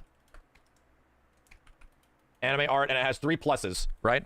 It is the most otaku-y otaku game. They're barely even translating the title for you, my dude. Like, they are just like, hey, you know what? We don't want you, as we saw in their interview, they're like, hey, so we're gonna do our own version. We're gonna make like our interpretation of a Western art style, you know? We're gonna try to meet you in between. And then the Marvel guys came back in the interview and they're like, nah, don't do that. I want you to turn Iron Man into a whole ass Gundam. I want you to go absolutely ham. Let's instead lean into the super anime otaku aspect of the game and just full bore it. So why is that important? Well, what is it the opposite of? Arc System Works was originally doing this. Arc System Works was approaching it initially from the perspective of a Marvel versus Capcom game, where they were trying to meet them halfway in between and give their own version of what effectively is comic book characters, but still feels like they are, you know, the traditional comic book characters. That's already been done before. MVC is the comic book game. MVC is the game, the history that has sort of like leaned into the fact that, hey, we're going to meet you in the comic book and Japanese aspect right in the middle. Instead, this one goes crazy hard in the Japanese aspect. Like the identity of the games are completely different. So anyway, To me personally, that's a big difference, right? That is something that is sitting between both of these games, where it felt like, as far as the Tokon side of the perspective, dude, these guys were trying to get away from this. They were trying to, like, some of these elements are trying their best to not be Marvel versus Capcom like, because it's probably best that they do their own thing, my dude. It's probably best that this game has its own identity instead of just piggybacking on what has already been done before. So, and I think I respect that, and I think that's hit pretty well. I think that was a good call. I think that was a really good call to have super unique-looking, hella Japanese Marvel characters, you know? What else do we got, chat, in gameplay and everything? What else do we have between these two games that meets their identity? Okay, yes, launchers. Let's do this. Duplicate. Aerial Rave. Both games feature Aerial Rave. But, let's be real.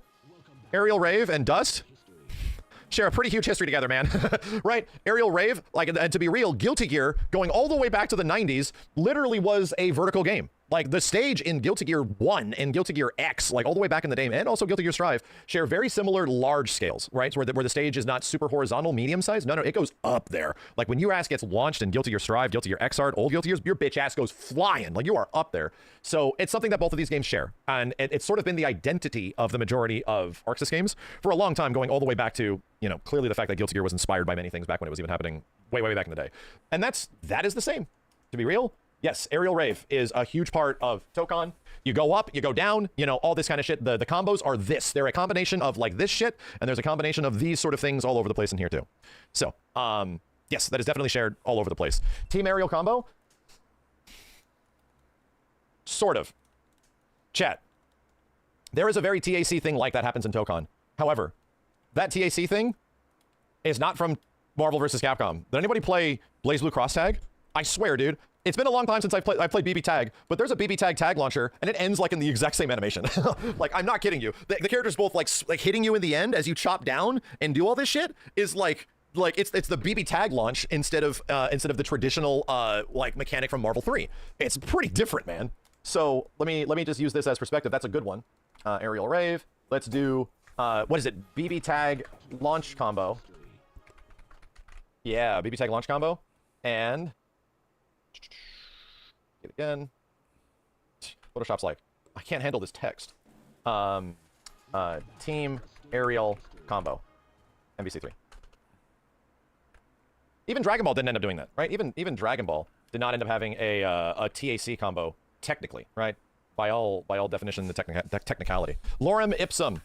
Get out of here. So anyway, some minor differences in there. Did we see DHCs? And I'm starting to think back on the gameplay. DHC is an intrinsically huge Marvel thing from Marvel vs. Capcom 2 and beyond. Like, every single game has traditionally super to super to super, right? The whole point is that you're going to take one character to their super, bring in the next character to their super, bring in a third character to their super. We saw alpha counters, we saw tag counters, we saw, like, so many of those elements, but delayed hyper combos are a Marvel vs. Capcom thing. Also a Dragon Ball thing. They put that shit directly into Dragon Ball. We did not see it. So that goes under MVC again. MVC is a delayed hyper combo game. Yeah. Not really present in Tokon in the initial gameplay that was given to us, right? Not really present. What the fuck? A big change, right? Assists. How the hell do assists work? How different are these things, my dude?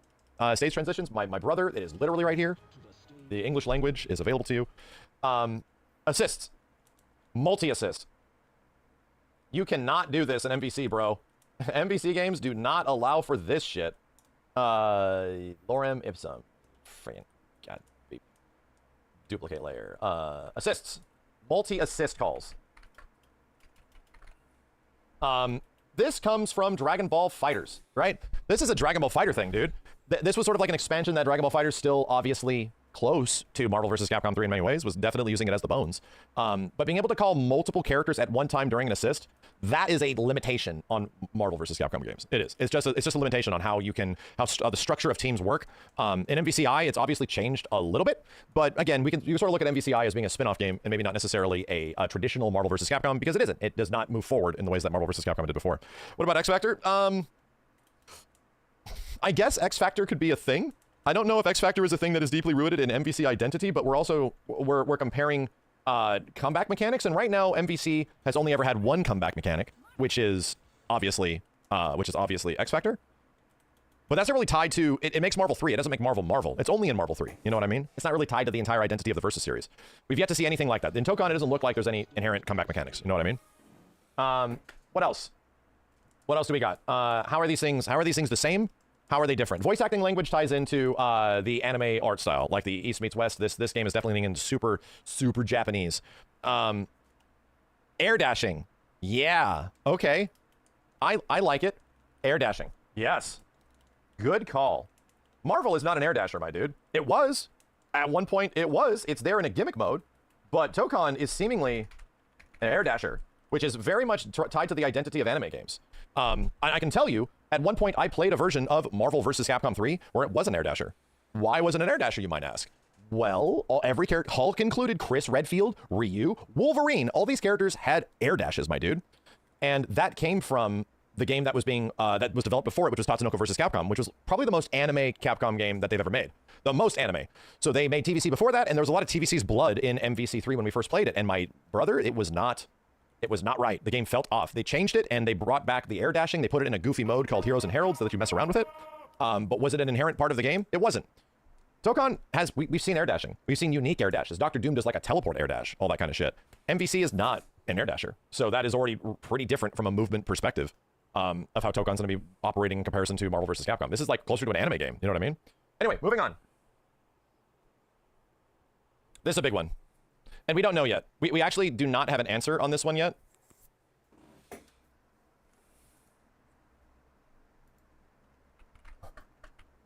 Movement. Movement is so important, right? Movement in a MVC game is huge, dude. It quite literally is the identity. It felt like MVCI was also a game that had very limited movement in terms of how it is. We can use let's use this term because I think it has more identity. Schmovement, right? Let's use the term schmovement. Because of that, let's take the Tokon perspective here. Not a crazy amount of movement. Obviously running, obviously air dashing. We've seen some stuff there. But just to talk from a relative perspective, all the games that this fighting game developer has done over the past 5 years, movement is not a huge priority. It's obviously important, but the ability for you to manipulate characters' movement, they just give you dash buttons in most of these games, man. They just give you a one-button giant super dash in Dragon Ball FighterZ. Your ability to move across the screen is pretty limited in terms of what you get. The best you're sort of getting is like double jumps or triple jumps or that kind of stuff, which is pretty traditional in most fighting games to a certain degree. But the movement in Arc System Works games is pretty like straightforward, and they give you a lot of things to work with. If we go back and you look at the Tokon trailer, as we analyzed and looked at it from like 4 to 6 hours of looking at it, there was some unique movement aspects, but my dude, the most unique one was Dr. Doom, and his forward dash was like Bison's Street Fighter V dash. He teleported, right? He had like almost a Dimitri-like teleport. So this also ties into triangle dashing. This ties to the fact that we have tri-dash characters. To be real, the movement that we saw so far, which could have been slowed down, you know, inherently, could have been chosen to be slowed down, most of the movement we saw in Tokon was pretty slow, and it was like kind of traditional, like Guilty Gear Strive sort of looking movement. No box jumping, like no crazy things like that. No hyper hops. No, it didn't really seem to have short hop manipulation, which is a thing that they added to MVCI. That was a big deal, man. The fact that you can stall your air movement, that was huge in terms of how characters combated the screen and shit. Yeah, Dr. Doom was dashing like Slayer or Dimitri, you know? So that's there. All I'm saying is that wasn't represented in every character. So that could still change, but as we are given information right now, Tokon doesn't look like an insane movement game. It doesn't appear like it is a crazy hyper movement game in the same way that Marvel vs. Capcom's in almost every single situation are. It looks like it's much closer to things that we've seen in DNF Duel, Guilty Gear Strive, Grand Blue, and Dragon Ball FighterZ. You know, it's pretty lining up with those history of games that they've made before. Anything else? Tagging in and out is normal. It's a tag game, dude. Like their tagging is pretty close to how Marvel vs. Capcom tagging is, right? Let's talk about, oh yeah, like this isn't confirmed yet, but this is a big deal. This is a massive, I talked about this yesterday, how huge this is in terms of the identity of the game and what kind of game are we playing here, dude? Marvel vs. Capcom is a game of life bars, straight up. Every character has a life bar. Every character has their own health. The team has a accumulation of health between all these life bars put together, right? And the only way to win is not to kill one character, it's to kill every single character. You all gotta die. You got a 3x KO, you got a 2x KO, those bitches, you know? Right now, the way they're describing Tokon is pretty unique. And we do not have confirmation on this. This is theoretical. I'm gonna say it right now. This is theoretical. Health bars in Tokon are not known, but they did talk about the way that life and characters are distributed. They talked about the fact that a 4v4 game is really daunting. He ain't wrong. But you can control all 4 characters. Or you can also have a hero character that gets 3 helpers.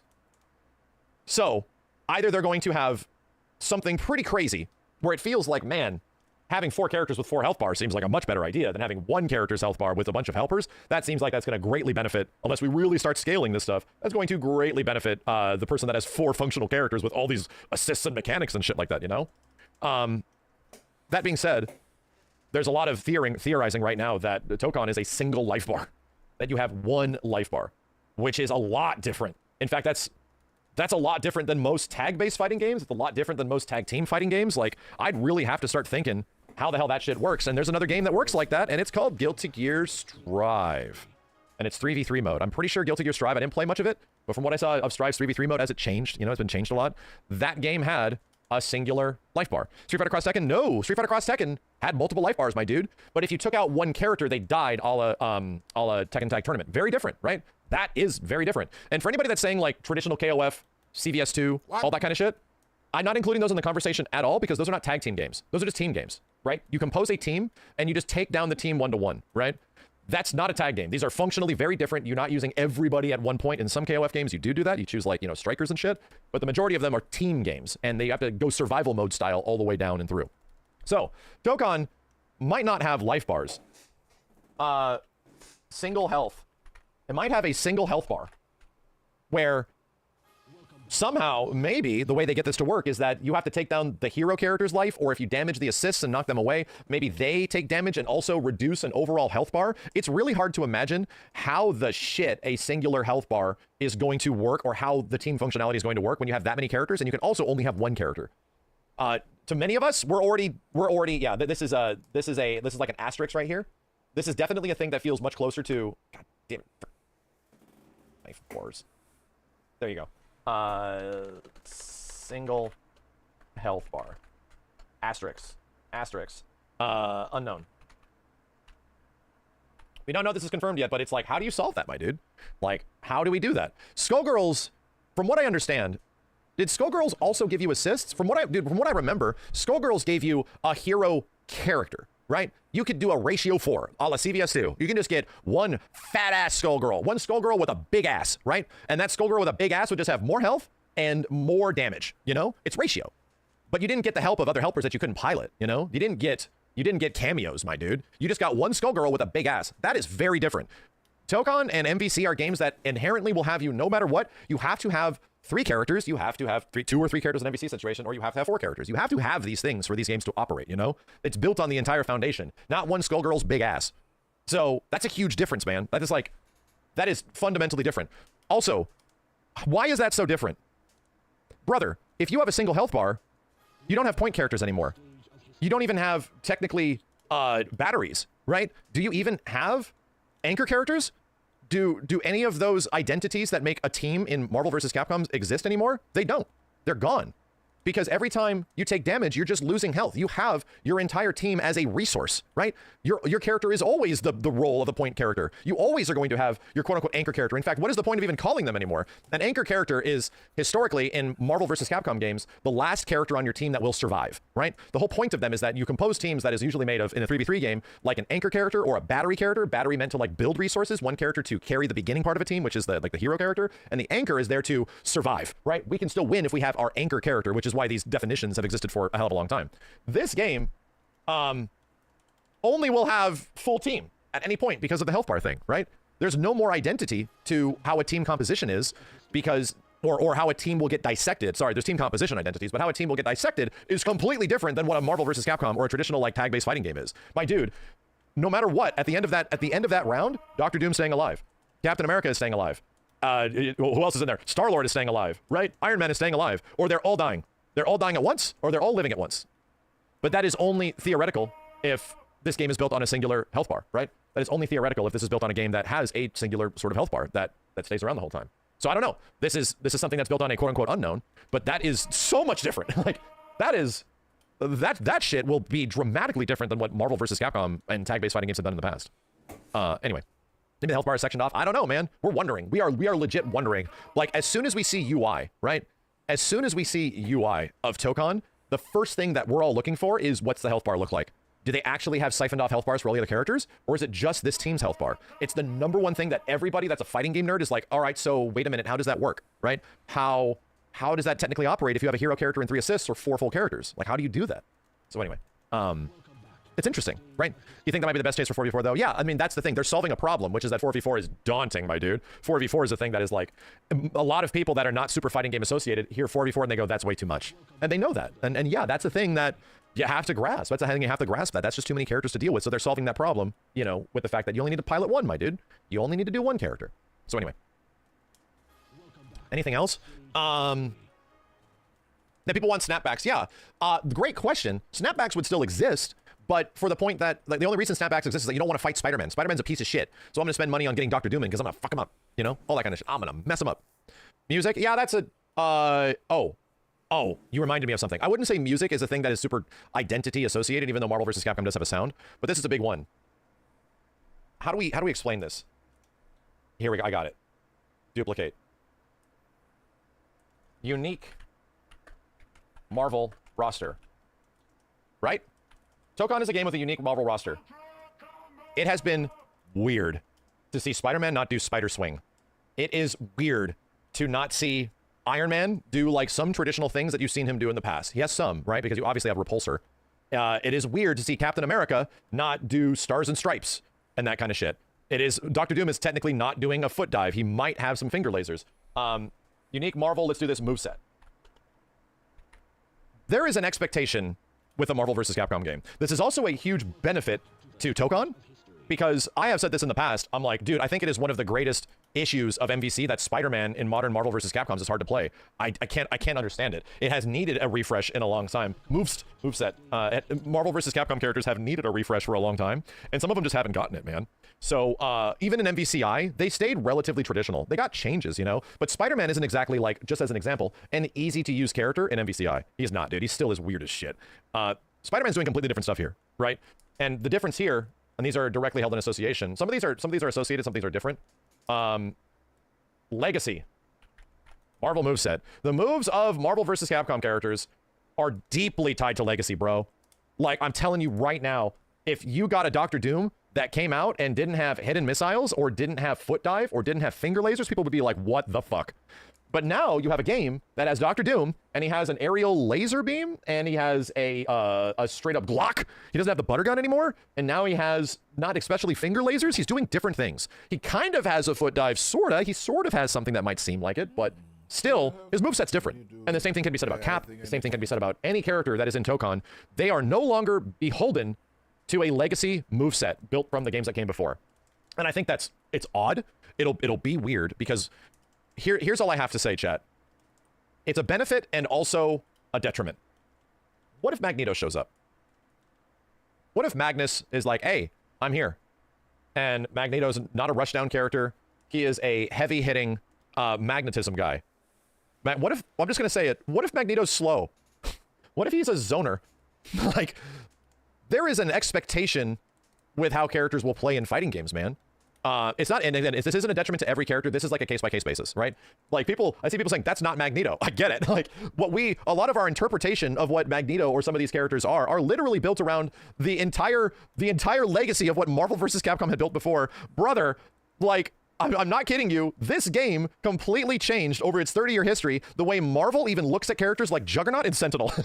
Like, Capcom took some liberties with this shit that Marvel wasn't specifically happy about in the mid-90s with their movesets and their visuals, and they ended up being so closely identified to these games that it literally changed the way those characters looked in comics, the way they did things, and what they effectively were portrayed as. Like, they were very different before MVC games, and now we just know them as being that way because MVC games made them that way, you know?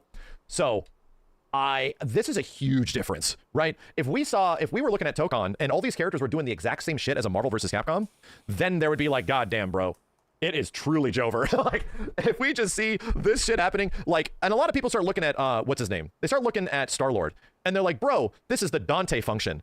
And I'm like, bitch, you see guns and you think Dante. You see guns, you think Dante.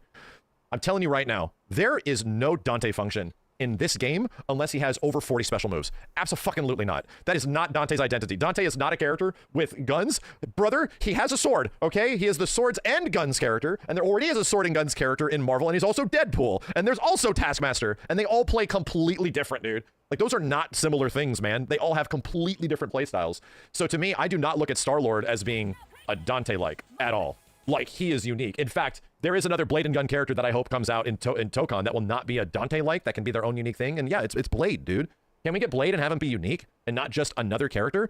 It's crazy that so much starts showing up in this game and people start asking for things from this game, you know? People start immediately going, that's my Dante character. That's my air dashing Magneto character. That's this. It's because this is just set up so much for this. What I'm trying to say is, as we are moving this list forward and having comparisons here, I think this game is not trying to do that. As we investigate some of these differences and the way this game is going to be different, I don't think Hulk is going to be anything like it, like he is a Marvel vs. Capcom Hulk. I don't think so, man. I don't think Magneto, if he shows up, Wolverine. Dude, you're going to get Wolverine in this game. He is not going to be the same Wolverine as you get in MVC. And that's a good thing, because what I'm trying to get at here, and let's just bring this list a bit closer to its finality, because this doesn't need to go too long. I think we've sort of proven the point. This game deserves to just exist on its own, my dude. Tokon deserves to be its own thing. That is not the crossovering with other games type of thing. People keep asking it to cross over with Goku in Marvel. Actually, Capcom characters can show up in this shit, but it could be like Smash Brothers. It's called Fighting Souls. It means all souls of fighting it. People keep trying to turn it into a dream roster. It's not that, man. That is this. These things have completely different identities. They absolutely share things that probably would have been pretty similar to a future Marvel vs. Capcom game. But to me, that is either leaning into copium that you want this to be your Marvel vs. Capcom 4. Dude, I don't know if it is. I think this is trying to be its own game, and I think this game is a lot closer to a Guilty Gear Strive. I think the term Strivals is not exactly a bad definition because, yeah, it sits in its own universe, and it has a lot more similarities gameplay-wise to a game like Guilty Gear Strive and a little bit Dragon Ball FighterZ. They obviously, dude, when you just look at the two, you're like, it's the same thing. If you're just looking at both of these games like right next to each other, you are seeing what is effectively the same game. But as soon as you put on glasses, man, it's like, oh, actually, this shit is playing completely different. And I think that's important, right? I think that's important because from a developer perspective, the way these guys approach fighting games and the ways that these guys approach fighting games, especially nowadays, is much different, right? We don't even know how the hell these guys would approach an MVC game nowadays. We don't know what that would be and how, if that will ever exist. But we have seen how these guys would approach MVC games multiple times. And we saw it in Guilty Gear. We saw it in BlazBlue Cross Tag. And this game has several things. I'm sorry, we saw it in Dragon Ball and BlazBlue Cross Tag. And we saw that with several different elements in Tokon already in the first trailer, my dude. So anyway, I think what I'm trying to get is that I'm not trying to will Marvel vs. Capcom into existence because I truly don't think that this game is spitting on this. I don't. I think it's funny, man. To be real, you have to absorb the memes. The fact that Arxis is cheating on Capcom is the funniest fucking meme in the world. That Arxis and Marvel are literally ditching Capcom again. Capcom, you made a collection so we can say goodbye? Damn, that's cold, dude. That's cold, Marvel. Why would you do that? Damn, that's cold. How, Jesus, dude. But in reality, as we lean closer in and start looking at the details outside of it just being Marvel characters, dude, this game has an identity. This game definitely is doing things a lot different. And you know what? Let's tie this together. What is... Yeah, these are direct associations here. Hold on a second. Make a new layer at the top. These are direct associations. These are direct associations. These are direct associations. These are direct associations. These are completely unique. This is an anime air... Yeah, these are associations. Movement or an air dasher. These are associated, and these are associated. Yeah. Yeah, okay, that makes sense. So everything else is like, sort of like unique. They have their own unique way of making gameplay. And what is the difference between this one and the next, you know? How do they specifically have their own different identity? How do they stand alone as games instead of just being Marvel 4? This is not Marvel 4, man. It's not. And as we look at the gameplay more, we're gonna go look at it again now. It isn't Marvel 4, it's Tokon. Thank you. Let me move this over here. This is Tokon time. It's Marvel, baby. Tokon time. It's Marvel, baby. It's Tokon time. They are very different things.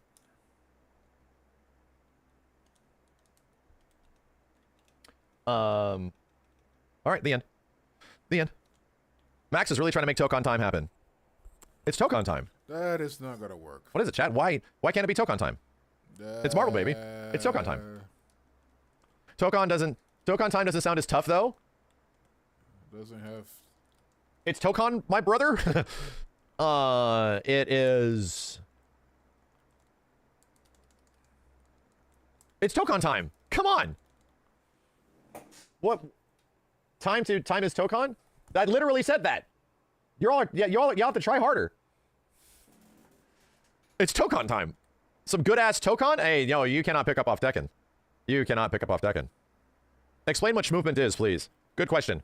The manipulation of a character's movement, right? What control does the player have over a character's walk speed, dash speed, jump arcs, super jump arcs, all that kind of stuff? In a situation, let's use a game that has a lot of movement, Dragon Ball FighterZ, right? Probably the most movement put into an Arc Sys game for the most part, maybe a modern Arc Sys game. But Dragon Ball FighterZ gives you a lot of shit to work with. General ground dash, right? That leads into a run, an air dash, a super jump, and a super dash, you know? But what can you do to manipulate those? Like your back dashing, your forward dashing, how much control do you have over those things? Or is flight a huge part of the game? Can characters take to the sky and really have air battles with each other? Like that's a big aspect of what makes Marvel versus Capcom games, and why a lot of people look at characters like Jesus, what was his name? The Flight of a God. Who the hell was that guy? He was like one of the only flight characters in the game, you know? Jesus, chat, help me out here.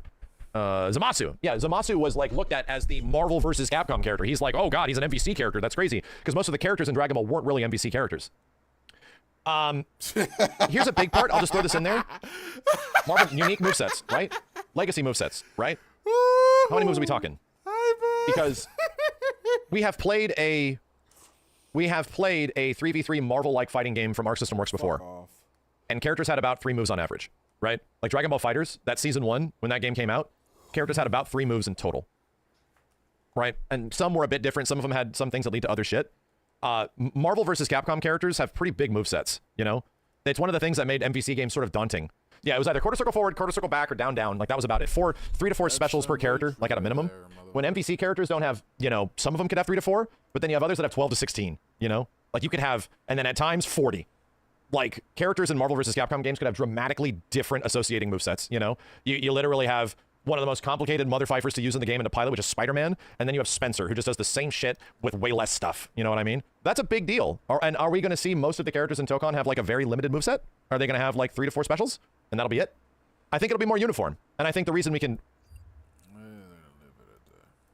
Wild. What? Nobody knew anything. What's that? Barkley threw a guy through a window at a bar. Yeah. What? Yeah. Charles? But there's no video. He could just do it. Whoa. The guy was basically, he's good to go to me. Threw a guy through a window is dangerous. Yeah. Bro, that's how people die. I'd love Cut it too. your neck, Yeah. glass. Oh. I mean, the way he died, he's talking shit to fucking Charles Barkley. Yeah. That's Giant fucking- super yeah, athlete. yeah. I might be Really? 6'5", but I rebound like 6'9". So Yeah, he's a funny guy. Also, a if man. that guy fucking punches you, oh my god, you get punched by an NBA player. If you want to bother me, I'm gonna whip your ass. Like Charles Barkley threw a man through a glass window. Whoa. wow. Wow. Imagine, like, you just some dummy who just thinks you could just talk shit to a guy forever, and then this 300-pound Fiancho. giant man just Yeah. grabs you and throws you away Overpowered like centers. you're a cushion on a couch. He just chucks you. It's like the guy on the flight who tried to fuck with Tyson. Tyson, yeah. Well, that's wonderful. Yeah.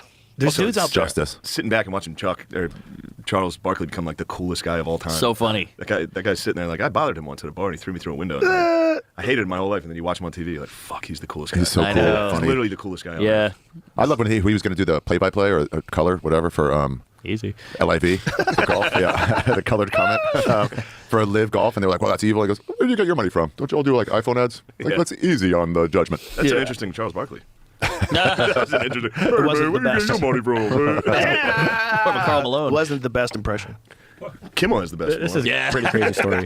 He said, the guy says, you're not going to do shit. You're nothing but a big ass pussy. The taunt set Barkley off. The cops William were here reached at this for his point. radio to call for backup. Oh, the cop. That's the cop. According to the police report, oh my God. As he released his grip, he felt Lugo escape, except the 20-year-old hadn't gotten away. I felt victim from being pulled. I felt the victim being pulled from my grasp.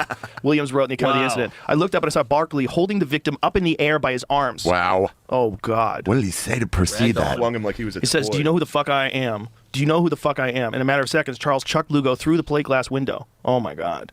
Even if you don't know who he is, Flung he's him like 6'9". he was a Black guy. toy. Flung him like he was a toy. Right before this too, the cops told him not to go up to him. He's like, I'm just going to talk to him. I won't hurt him. I just want I to won't hurt him, Charles assured the officer. I just want to talk to him. Oh my God. I just want to say, and the officer's like, okay, you can just talk to him within arm's And the reach. guy says, you're not going to do shit. You're nothing but a big ass pussy. Bro, there's people like that out there in the world. You know? So funny, you're like, you're rich. But like, I wasn't raised rich.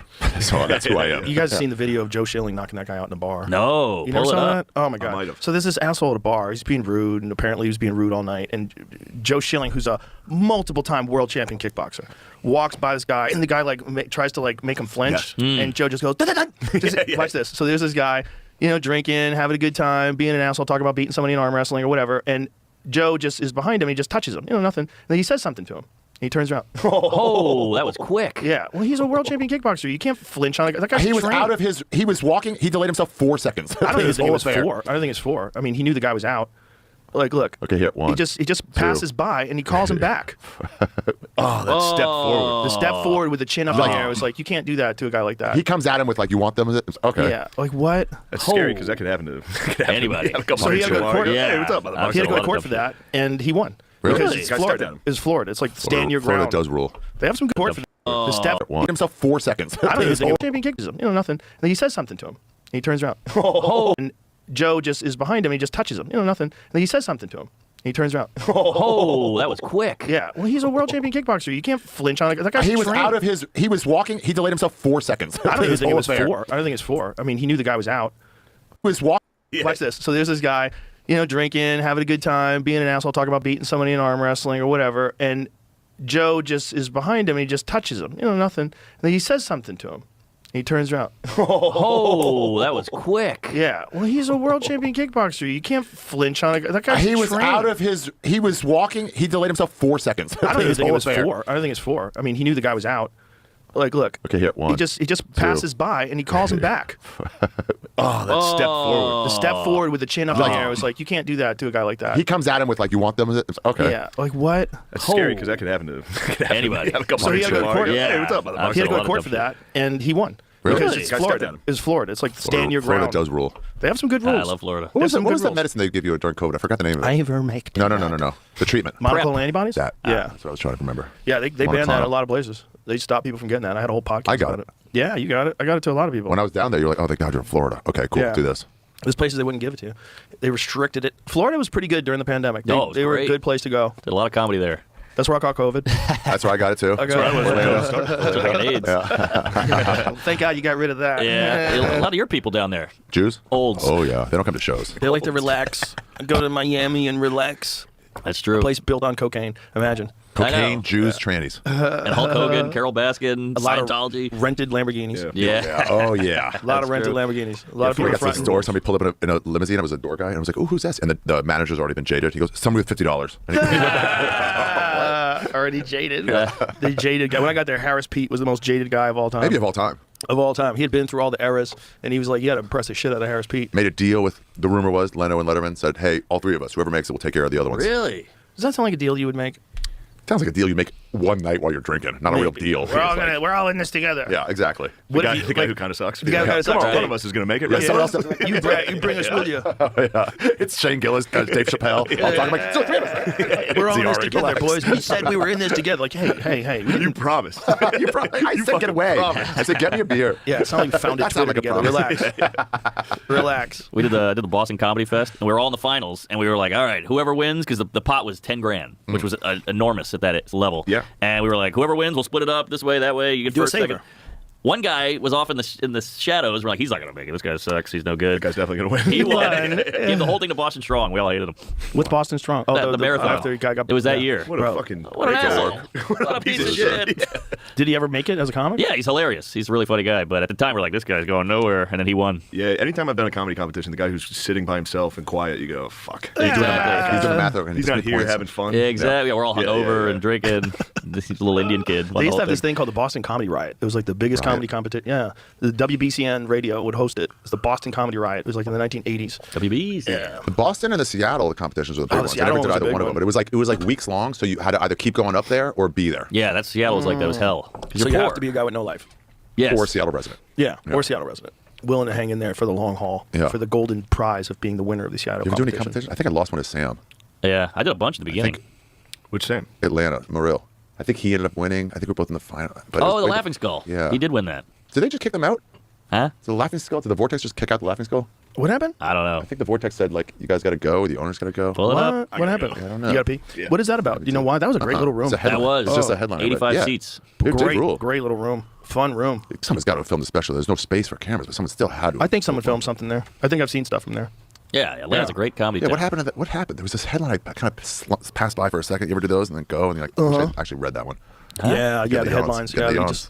you think you're just getting overwhelmed by headlines. That's the problem. That's true. Like, there's so much. Oh, that's important, but maybe not as important as the next one. I'm going to scroll down a little But bit. it all goes into your brain. Mm-hmm. And you know the headlines are all lies. They're all lies. Made by some other, not the writer. So you're like, oh, okay, I guess it's that. And you're like, Isn't that weird? Yeah. If you write a really good article, someone could like fuck it up with like some misleading shit in the headline. Laughing Skull Lounge founder will leave the Vortex Oh. after 16 years. Sad. Wow. That was a great room.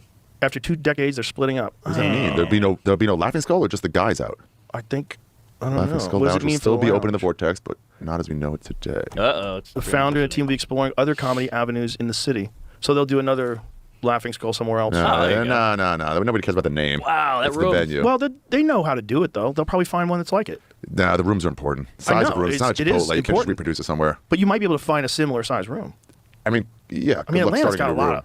But it's not starting a new room. They have a giant email list. Why are you so pessimistic? No, because like the actual room, the old stand versus the new stand, they're different. Right. The Like- La Jolla Comedy Store versus the regular Comedy Store. The Comedy Store versus the main room. Those are different Right. rooms. Elliot Absolutely. Page. You know, yeah, Different. Elliot versus Elliot. Right. Yeah, it's But like so. It's like you can't reproduce that. Right. But you can make. Look. We Yeah, did he with ran it well. That part will be reproduced. The little boy in the mothership. Those are different. Yeah, but we made that. That's a new room, and it's a tiny little room, just like that. It's the same kind of thing. It's like you just know how to do it right.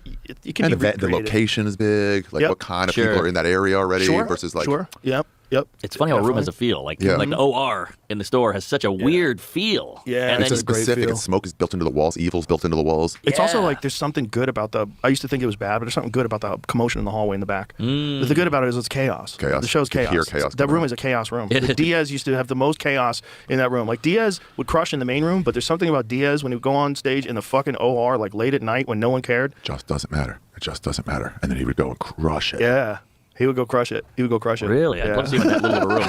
Only a few people know what that means. Oh, you're And then he just sick. shake his There's, pants till his dick You're came out. sick. When I did a. You sick fuck. Oh, he came back with the bong. Dun, dun, It's just dun. plastic. It's just plastic made in America. Hold on, I gotta. America. Don't start it before you get that. I won't.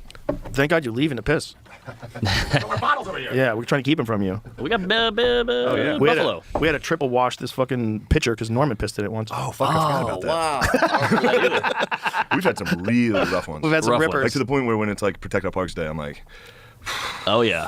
It's like a marathon. But America needs it. Yeah. The boys need it. They do. They tell me all the Super time. Bros I see get them out in the streets. Yeah. So when's Protect Our do Parks say coming when. back? They say it all the time. All the time. That's the first when I do those Q&As after show sometimes. Me too. Like number one question. When's the next When's one? the next Protect Our Parks? But they take a year off your life, so you gotta spread them out a little bit. You know, it's like what's that? The Tough Mudder. right. You can't do them every weekend. that one the photo from the one where I had like 25 or 26 beers.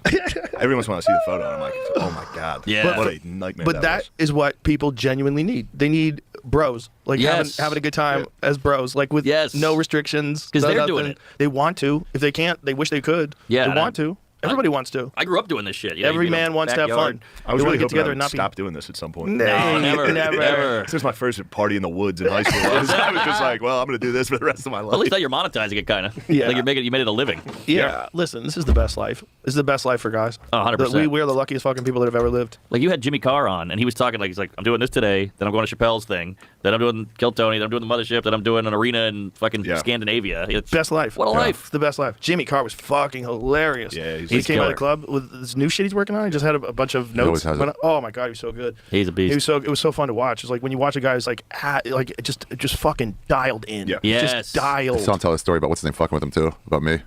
Oh yeah. It's so funny because I remember Greg it. Giraldo. It's so funny. Yeah, Greg Giraldo told him that Ari had cancer, and then Greg Giraldo goes and dies, and Jimmy Carr's living with this, and then he sees Ari. He's like, hey, you look good. You look good. He's like, what the fuck Greg- is going on? Greg- With half your face shaved? Like, No, this was like 10 I years was ago. like, he was only on one side. It's fucking crazy. Type of cancer. I was like, thanks, man. Appreciate it. And then a year later, I'd be like, so, you all right? I'm like, what? Fuck is going on? But you're just weird looking enough where you're like, yeah, he does look He kinda also fucked said, up. like, when he told me, they said you had cancer, I'm like, what? He goes, yeah, they said you had cancer. That's why you're like that, because you don't care anymore. Hilarious. Kobe. He had cancer. The guy's But this is dying. 15 years ago. It was Let so him- crazy. Let him spike your drink. He's That's so dying. funny. That's so funny.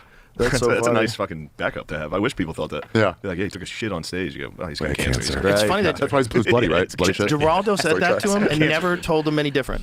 He must just be passing through the room, saw him watching any stand-up, and goes, "Oh, that guy's got cancer," and then got a beer. That's amazing. Yeah, just fucked with his Love head. a comic. That guy went to Harvard Law, too. Love a comic. Like a long burn of a joke. Just waiting one day, years later, this joke will pay off. That's amazing. And I won't even be there. I won't even be there. Genius.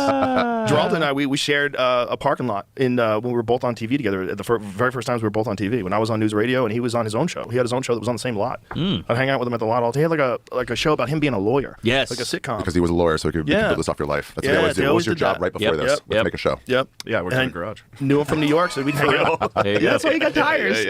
That's why it works, though, right? Yeah. That's why it's so funny. Oh, by the way, when's the new season? June 5th. Yeah. Right now. Today. Go check it out on Netflix. If you're listening to this, it's available right now. Yeah. Check it out. On Netflix.com. It drop ship you a fucking CD. Watch it.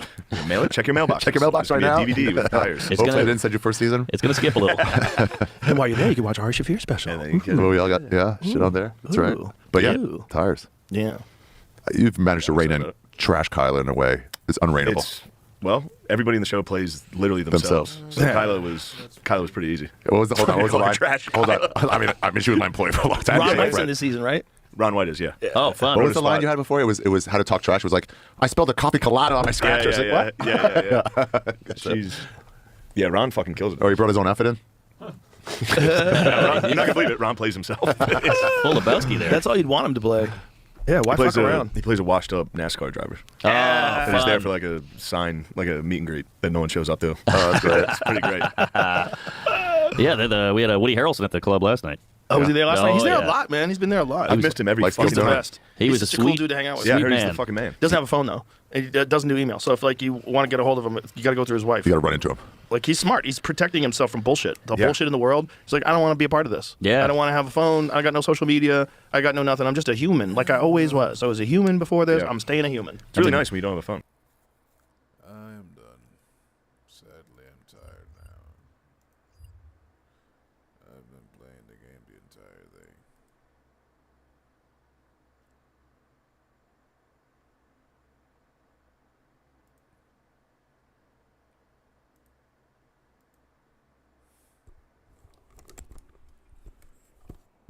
Break.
watchman. Total control. Wanna know what you think?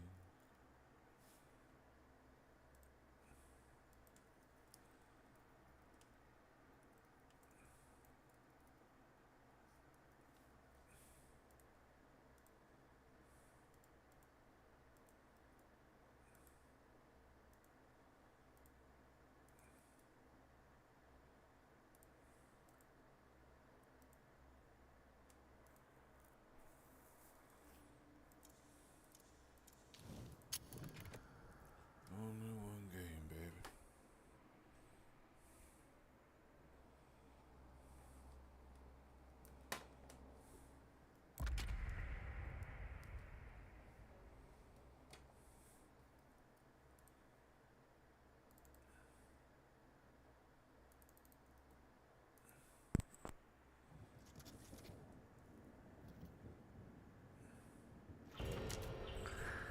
Good luck, have fun, and enjoy.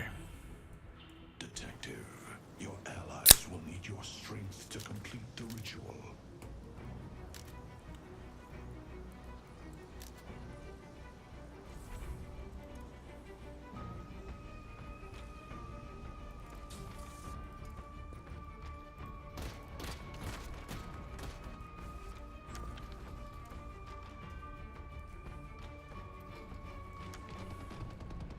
It's not smart to get in my way.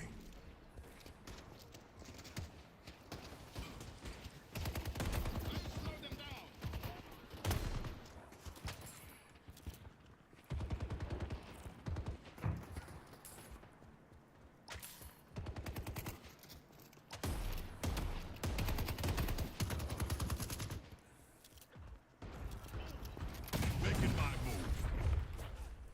Your life is my life. I hate that nerf.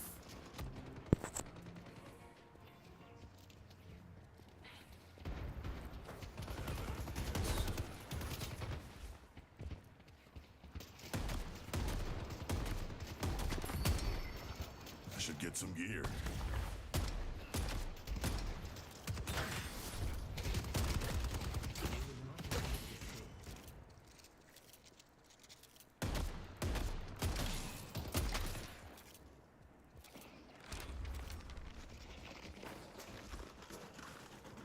How may I be of service? Stay tuned. Everything good, Kelvin?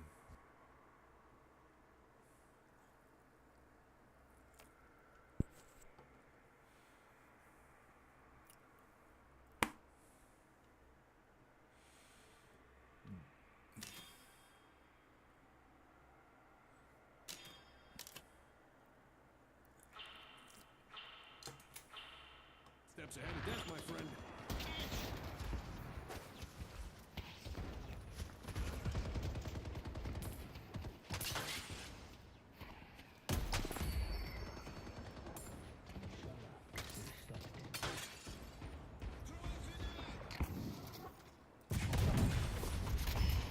You won't get the best of me. You can literally not use shoulder with Abrams at the beginning of the game anymore.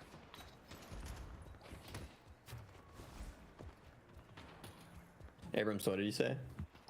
No, I'm still bitching about the fucking nerfs to Abrams. They nerf him to the ground and it still pisses me off to no end. I can't hear you that well. Is he quiet for anybody else? Can you hear me? Below. Oh, that's better. That's better. Sorry, ignore me. I'm just bitching. I hated they nerf Abrams to the ground, like to the fucking ground. Oh, I From gotcha. the best character to the best character. What pisses me off is that it was not necessary. For fuck's sake.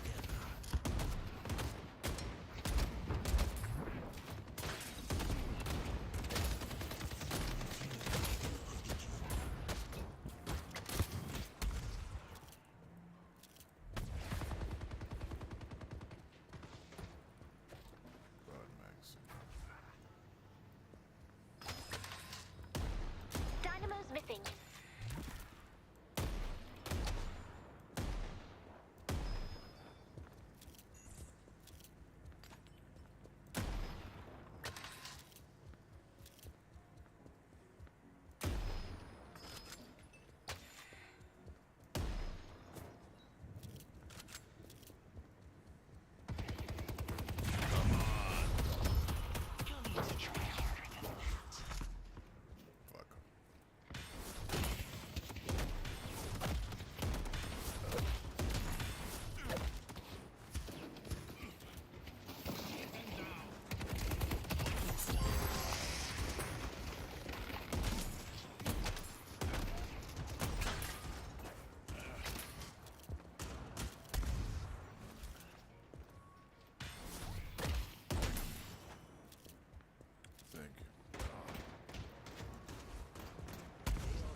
wounds.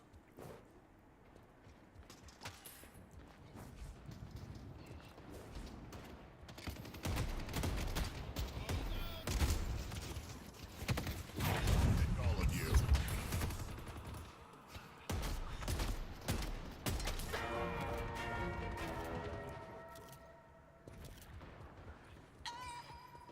Nice.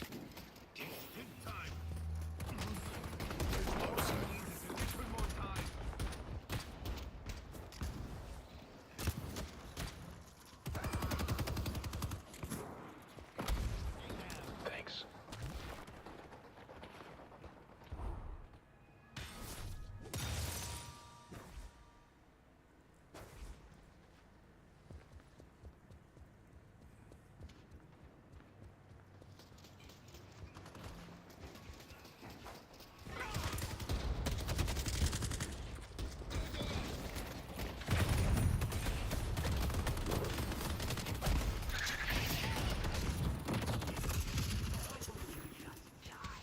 The rush is one hit away.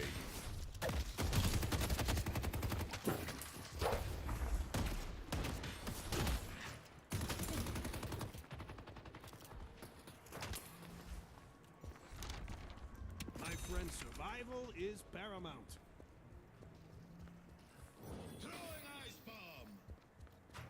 Thank you.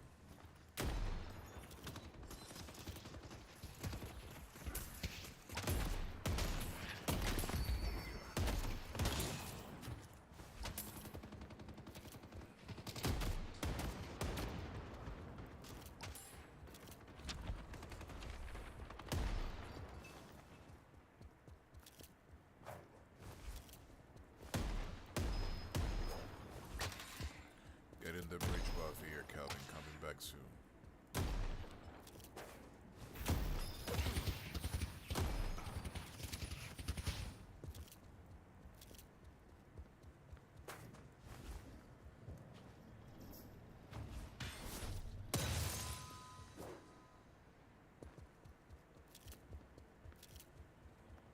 Back.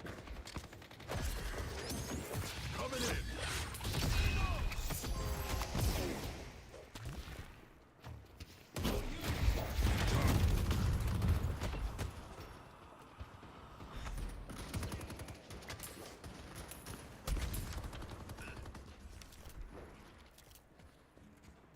You're looking to survive. You came to the right place.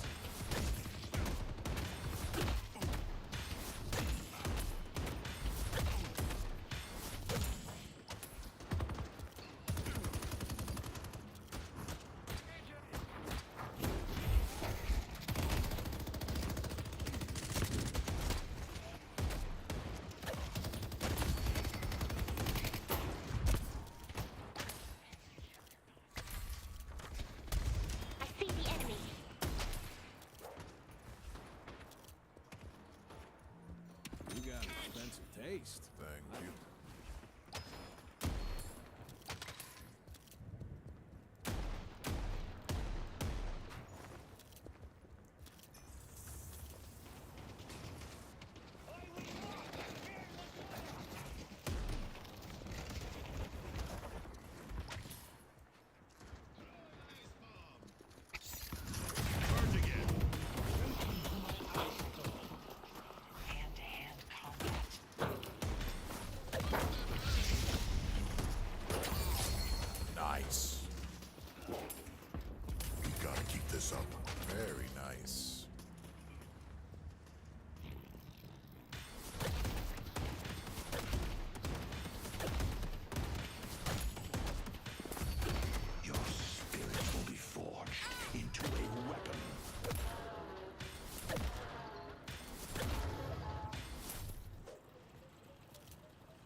I'm not afraid to charge into a fight. I got one of those for the missus. Big fan.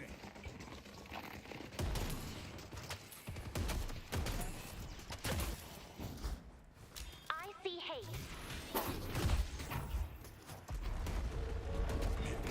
Bombed him. Bridge buff's active.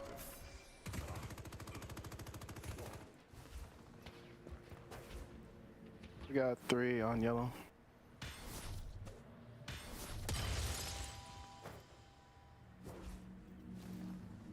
Calico here.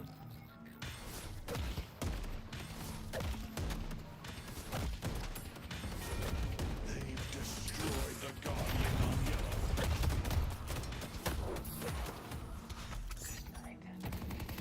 I'm coming yellow. I have 2 here. Under attack.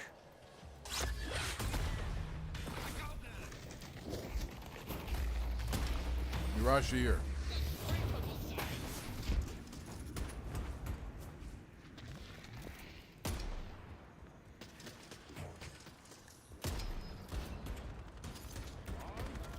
Mirage behind you, Mirage behind you.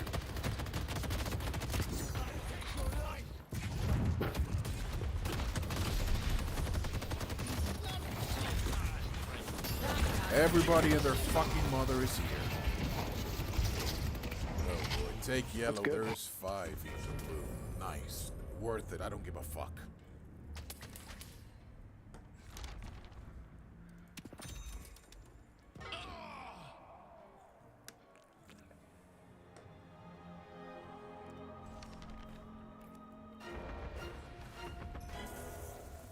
If they try to step to me, they're gonna regret it.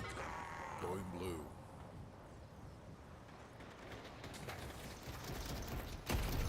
I will stand against you. Put down ward.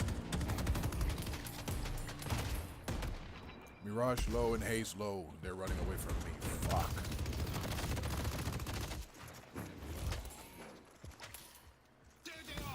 Thank you.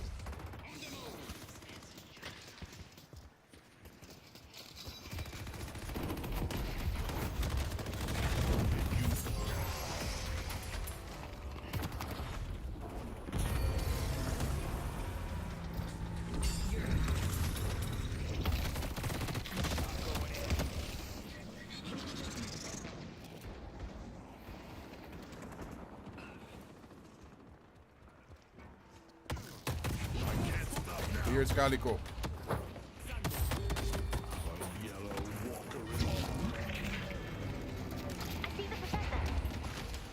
I'm gonna go defend that.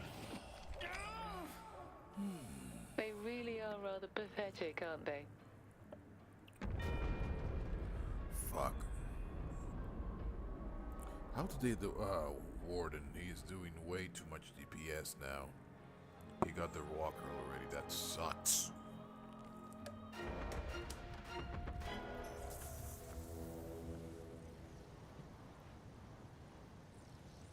I gotta figure out how to use this damn book before it gets me killed. Somebody taking our camps. Here, I'm gonna run Urn.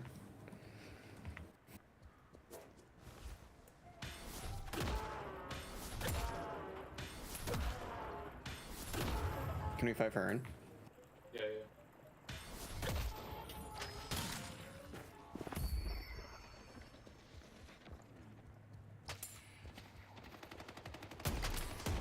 Headed to green. Are you good to come green?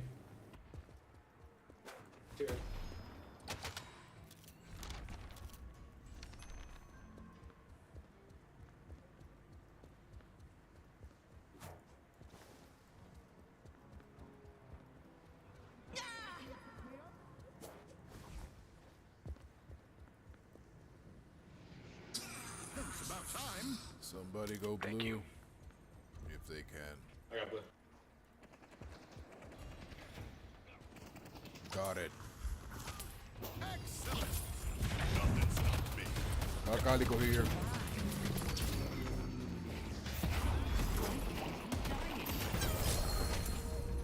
Let's take Green Walker while we're at it. Me down. Sounds good.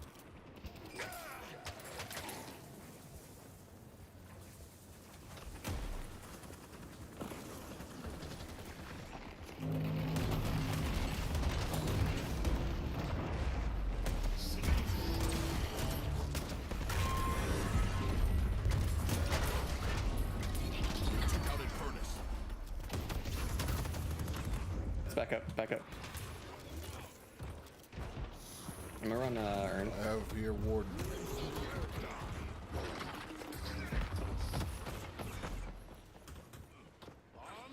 Breach buffs active. Take them before them. Survivability, my baby. I lied, I'm not running Earn. I'm dead, boys. The spirit urn is waiting to be claimed. They've taken our blue guardian. They've taken our green guardian. Going green.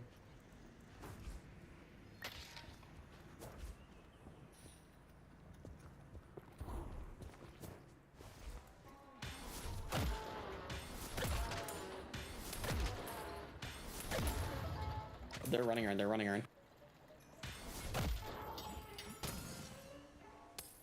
We should fight Earn. Yeah, we should, we should.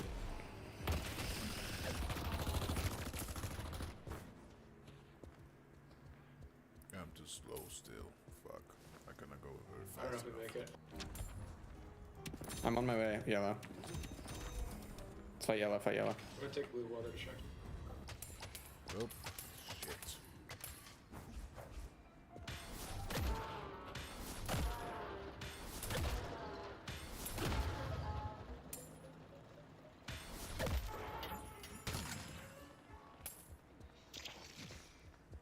I see Calico.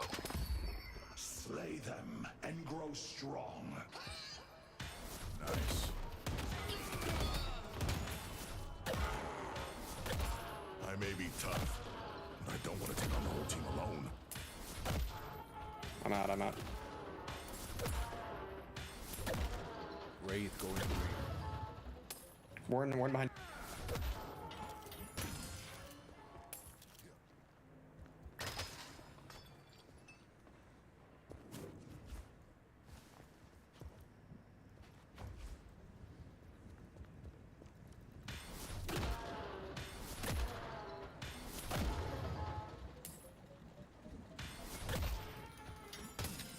Green Walker is under attack. Fuck, I'm too slow. I don't know if I will arrive on time. There's a Warden like in our spawn. I see Warden. Let's take out Warden. Kill blue, kill blue. I'm going blue. Headed to blue. I see Calico.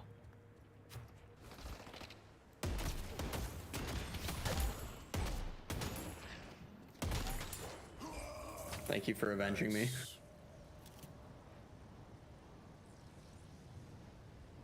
Got Dynamo and Calico on me. Yeah, They're going back. Little protection goes a long way.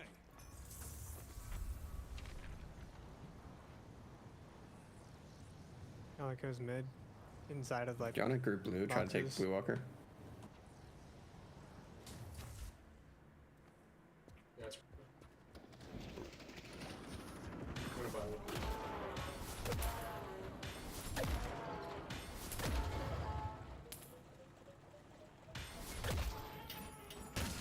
Gotta go green. I'm green. It's green. Green Walker is under attack.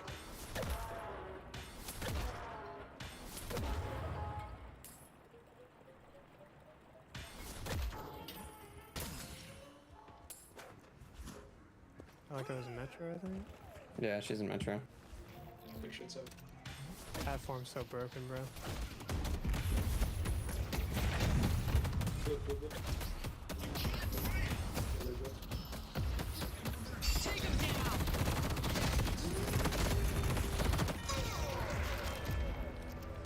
Well, they got me.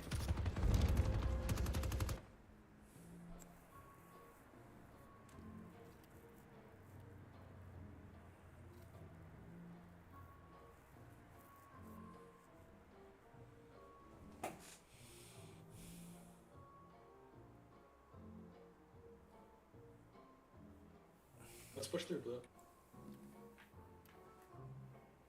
I think they're doing the jungle right now.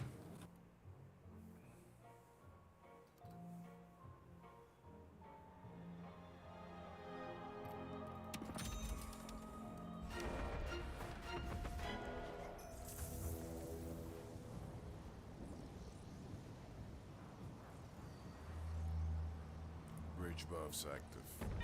Nice. Leave.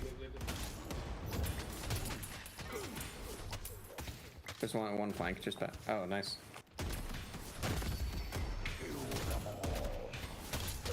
What comes up? Oh, I'm dead. Got 2 on me, 3 on me. Yeah, I kept green and blue. The spirit urn is waiting to be played.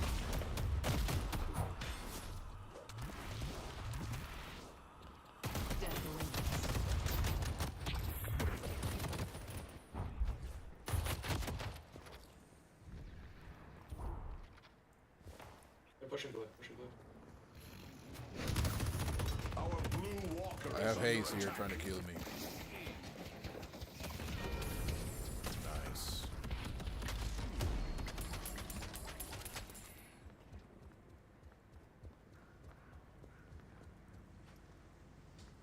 Haze taking green. Fuck. I'm going green. I don't think I can stop her though. Wraith is here. Wraith is here. Green walker. And she run away. They destroyed the walker on Greenwich. Where did they go? Going green.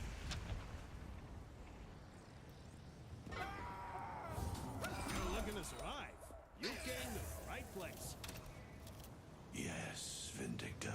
Pick them off one by one.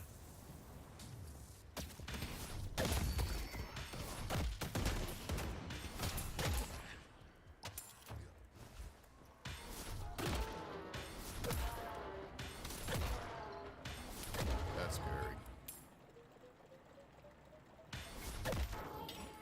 They're taking her. We should fight that.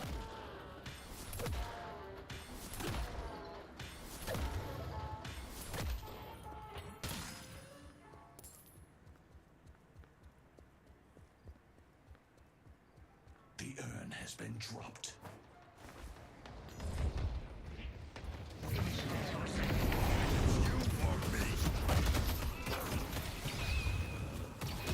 I grabbed Aaron.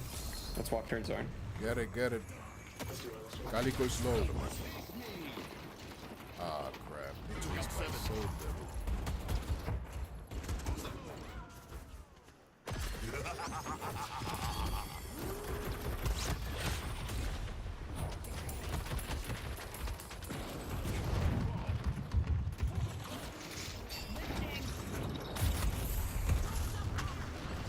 They took out Kelvin. Blue walker is under attack.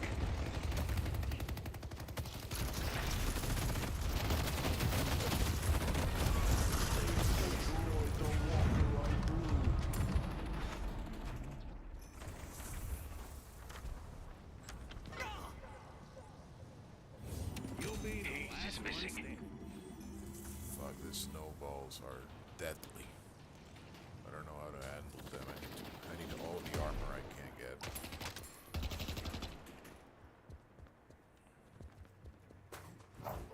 You can't stop me. I got a Wraith. You thought you were gonna keep me down. There's the Sandman.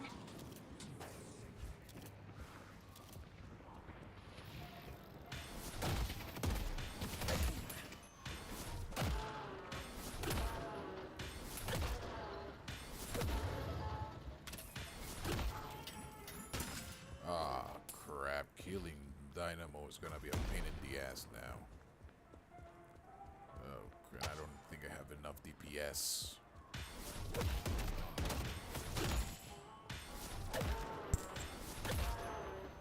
I see the enemy. Abrams, I'm with you.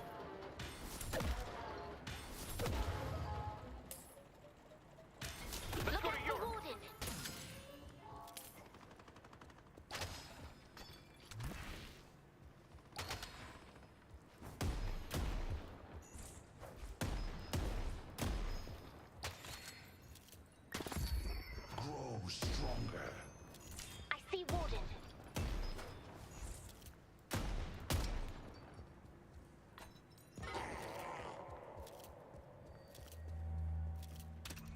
Scrub's active.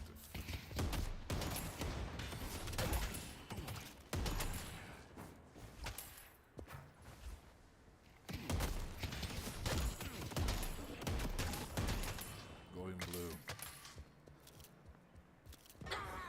Fuck. Oh crap, I might not go now. Run to base. Nice. The spirit urn is waiting to be claimed. Coward! Drop it in. Which continues to vex me. They will return, and we must be ready. I won't lie. I don't know what that does, but my kid says all the mystics are fine. Let's go to Broadway.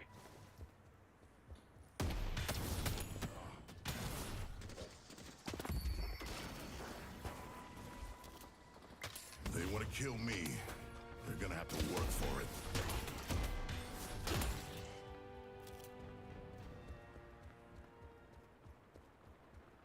They're doing mid, yeah. Do you want challenge? I don't know if I can. We can.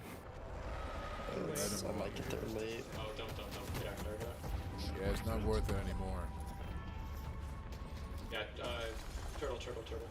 They have the rejuvenator.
Might be dead. Third eye. Get out of there. I'm not dead yet. Hayes here. I don't know if she's alone. No, she's not alone. She's not alone. 2 on blue, 2 on blue.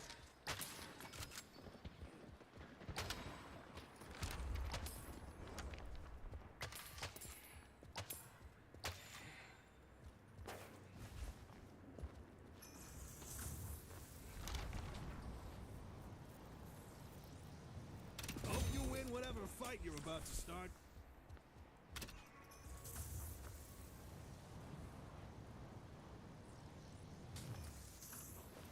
There's Wraith. Wraith's on blue. She's going yellow. Dude, we're playing defensive, which is good. We're wasting I'm surprised they haven't pushed yet.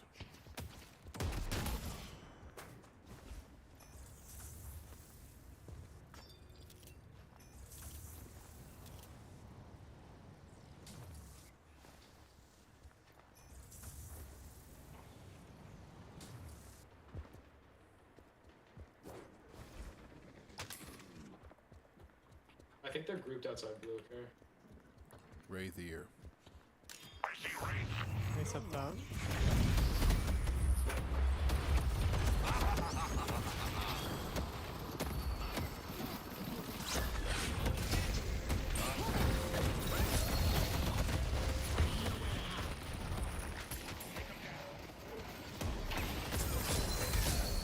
Nice. Stick together. Let's clean all the lanes now and try to take at least the fourth I'm flag gonna push spot. out green. Careful, remember they're gonna be up in 20 seconds. Yeah, they'll be up fast. Oh, can someone grab Ern from Reach yellow buff! and take it to green? I think I can take Ern. Let me see. Yeah, let's do it.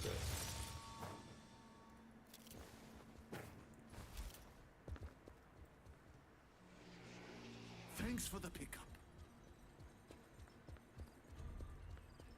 We might need to fight it together. They can come fast.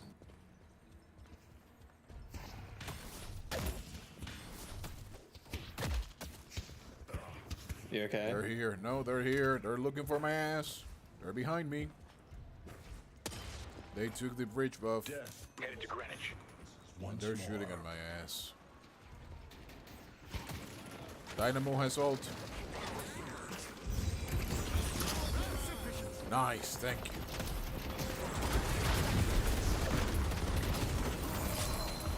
Warden dead.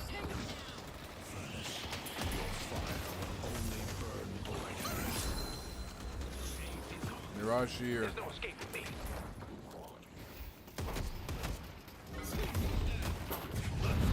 One in the back, one behind.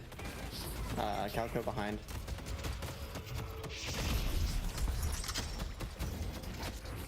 She's coming to fight.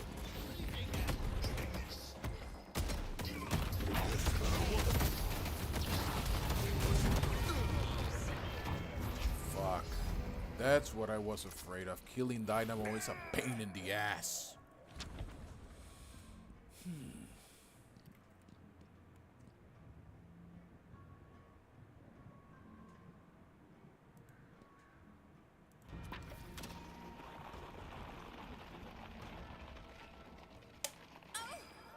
Oh, let's go.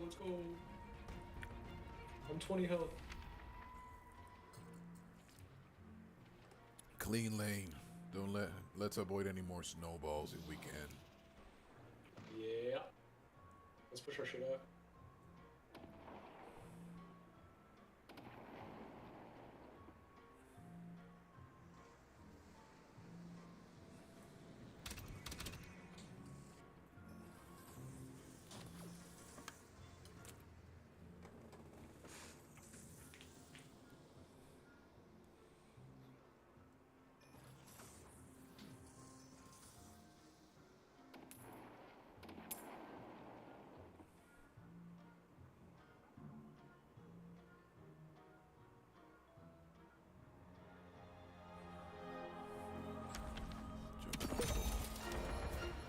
Warden on yellow. I see Walden.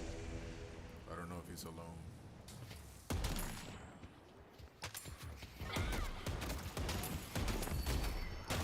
Carry haze on our jungle. Don't trigger. Watch out, there's a haze there too. Yeah, let's just group up. You blew out though.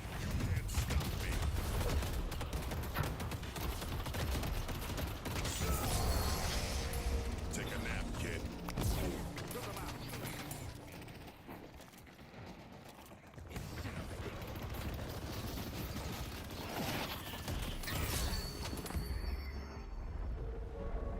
Good work. Go on to mid.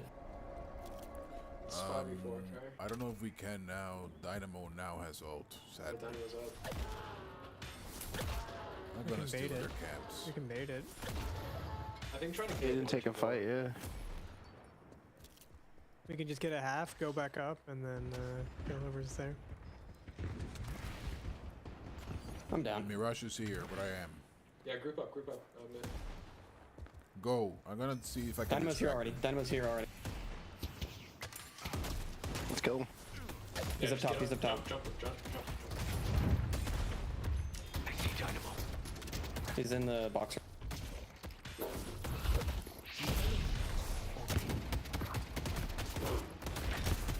I'm ulted. Oh, this is perfect. Let's get it.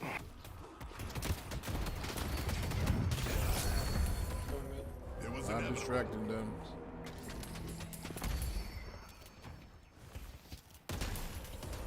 The rejuvenator is descending. I'll parry.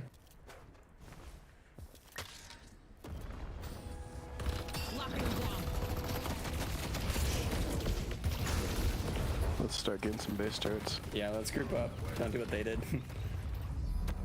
They're looking for my ass.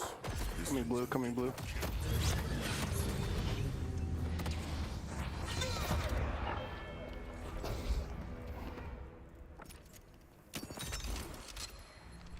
Can we stay blue? There's a... Calico's on yellow jungle.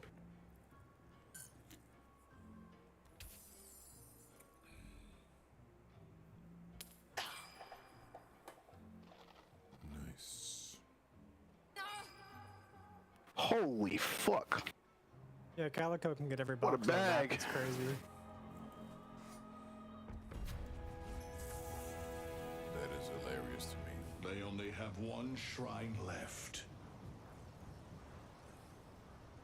The ritual must continue. Let's transform patron, then leave.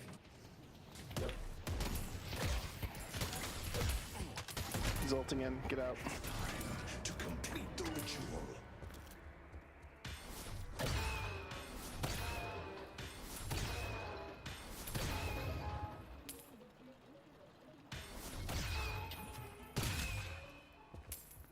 Pull back!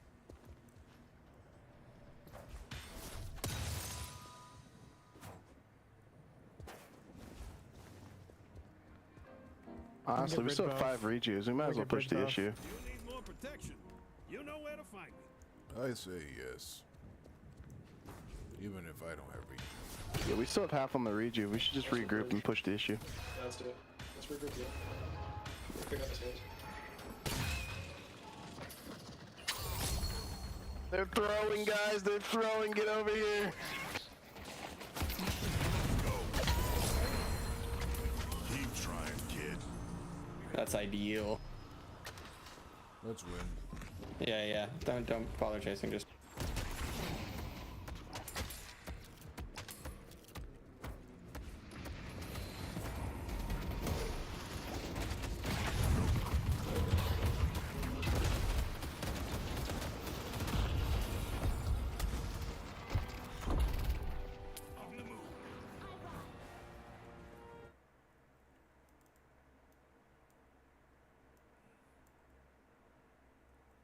Took out an.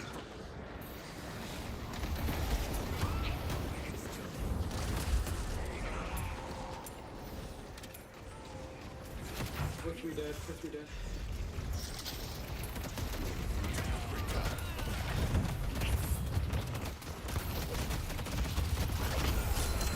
Good shit. Good shit.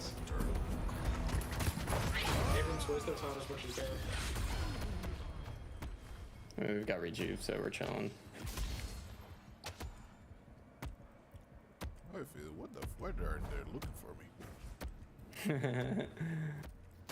Our minions Nice almost got rookie. their patron. Got her. Oh, nice. What a kill. Outplayed. I still can win with Abrams. It feels worse, but if you know what you're doing, you can still get the win.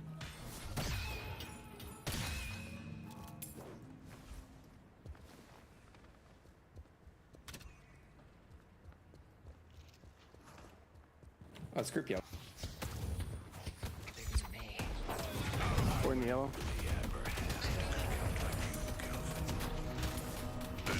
Honestly, I'm just gonna shove green. Coming. Yeah, I'm on green. Let's just push green, yellow.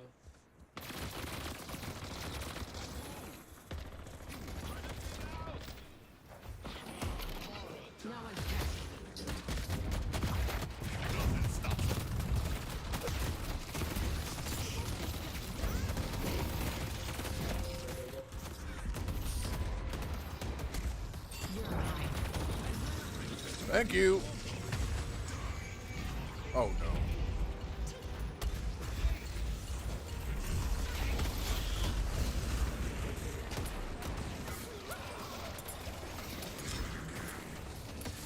Thanks for having my back.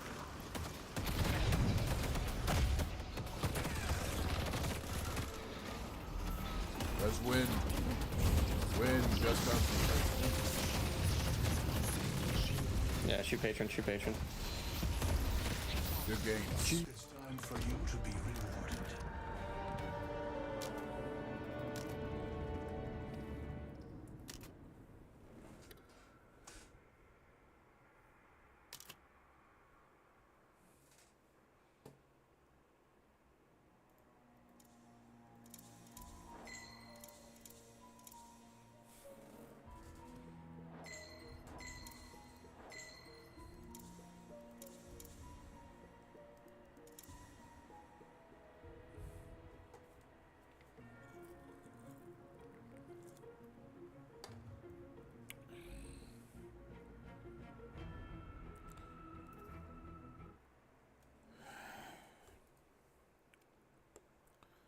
That was fun. I can go to sleep with a smile on my face after that. Ole, tío. If you're hearing this, have a good night and have a good sleep.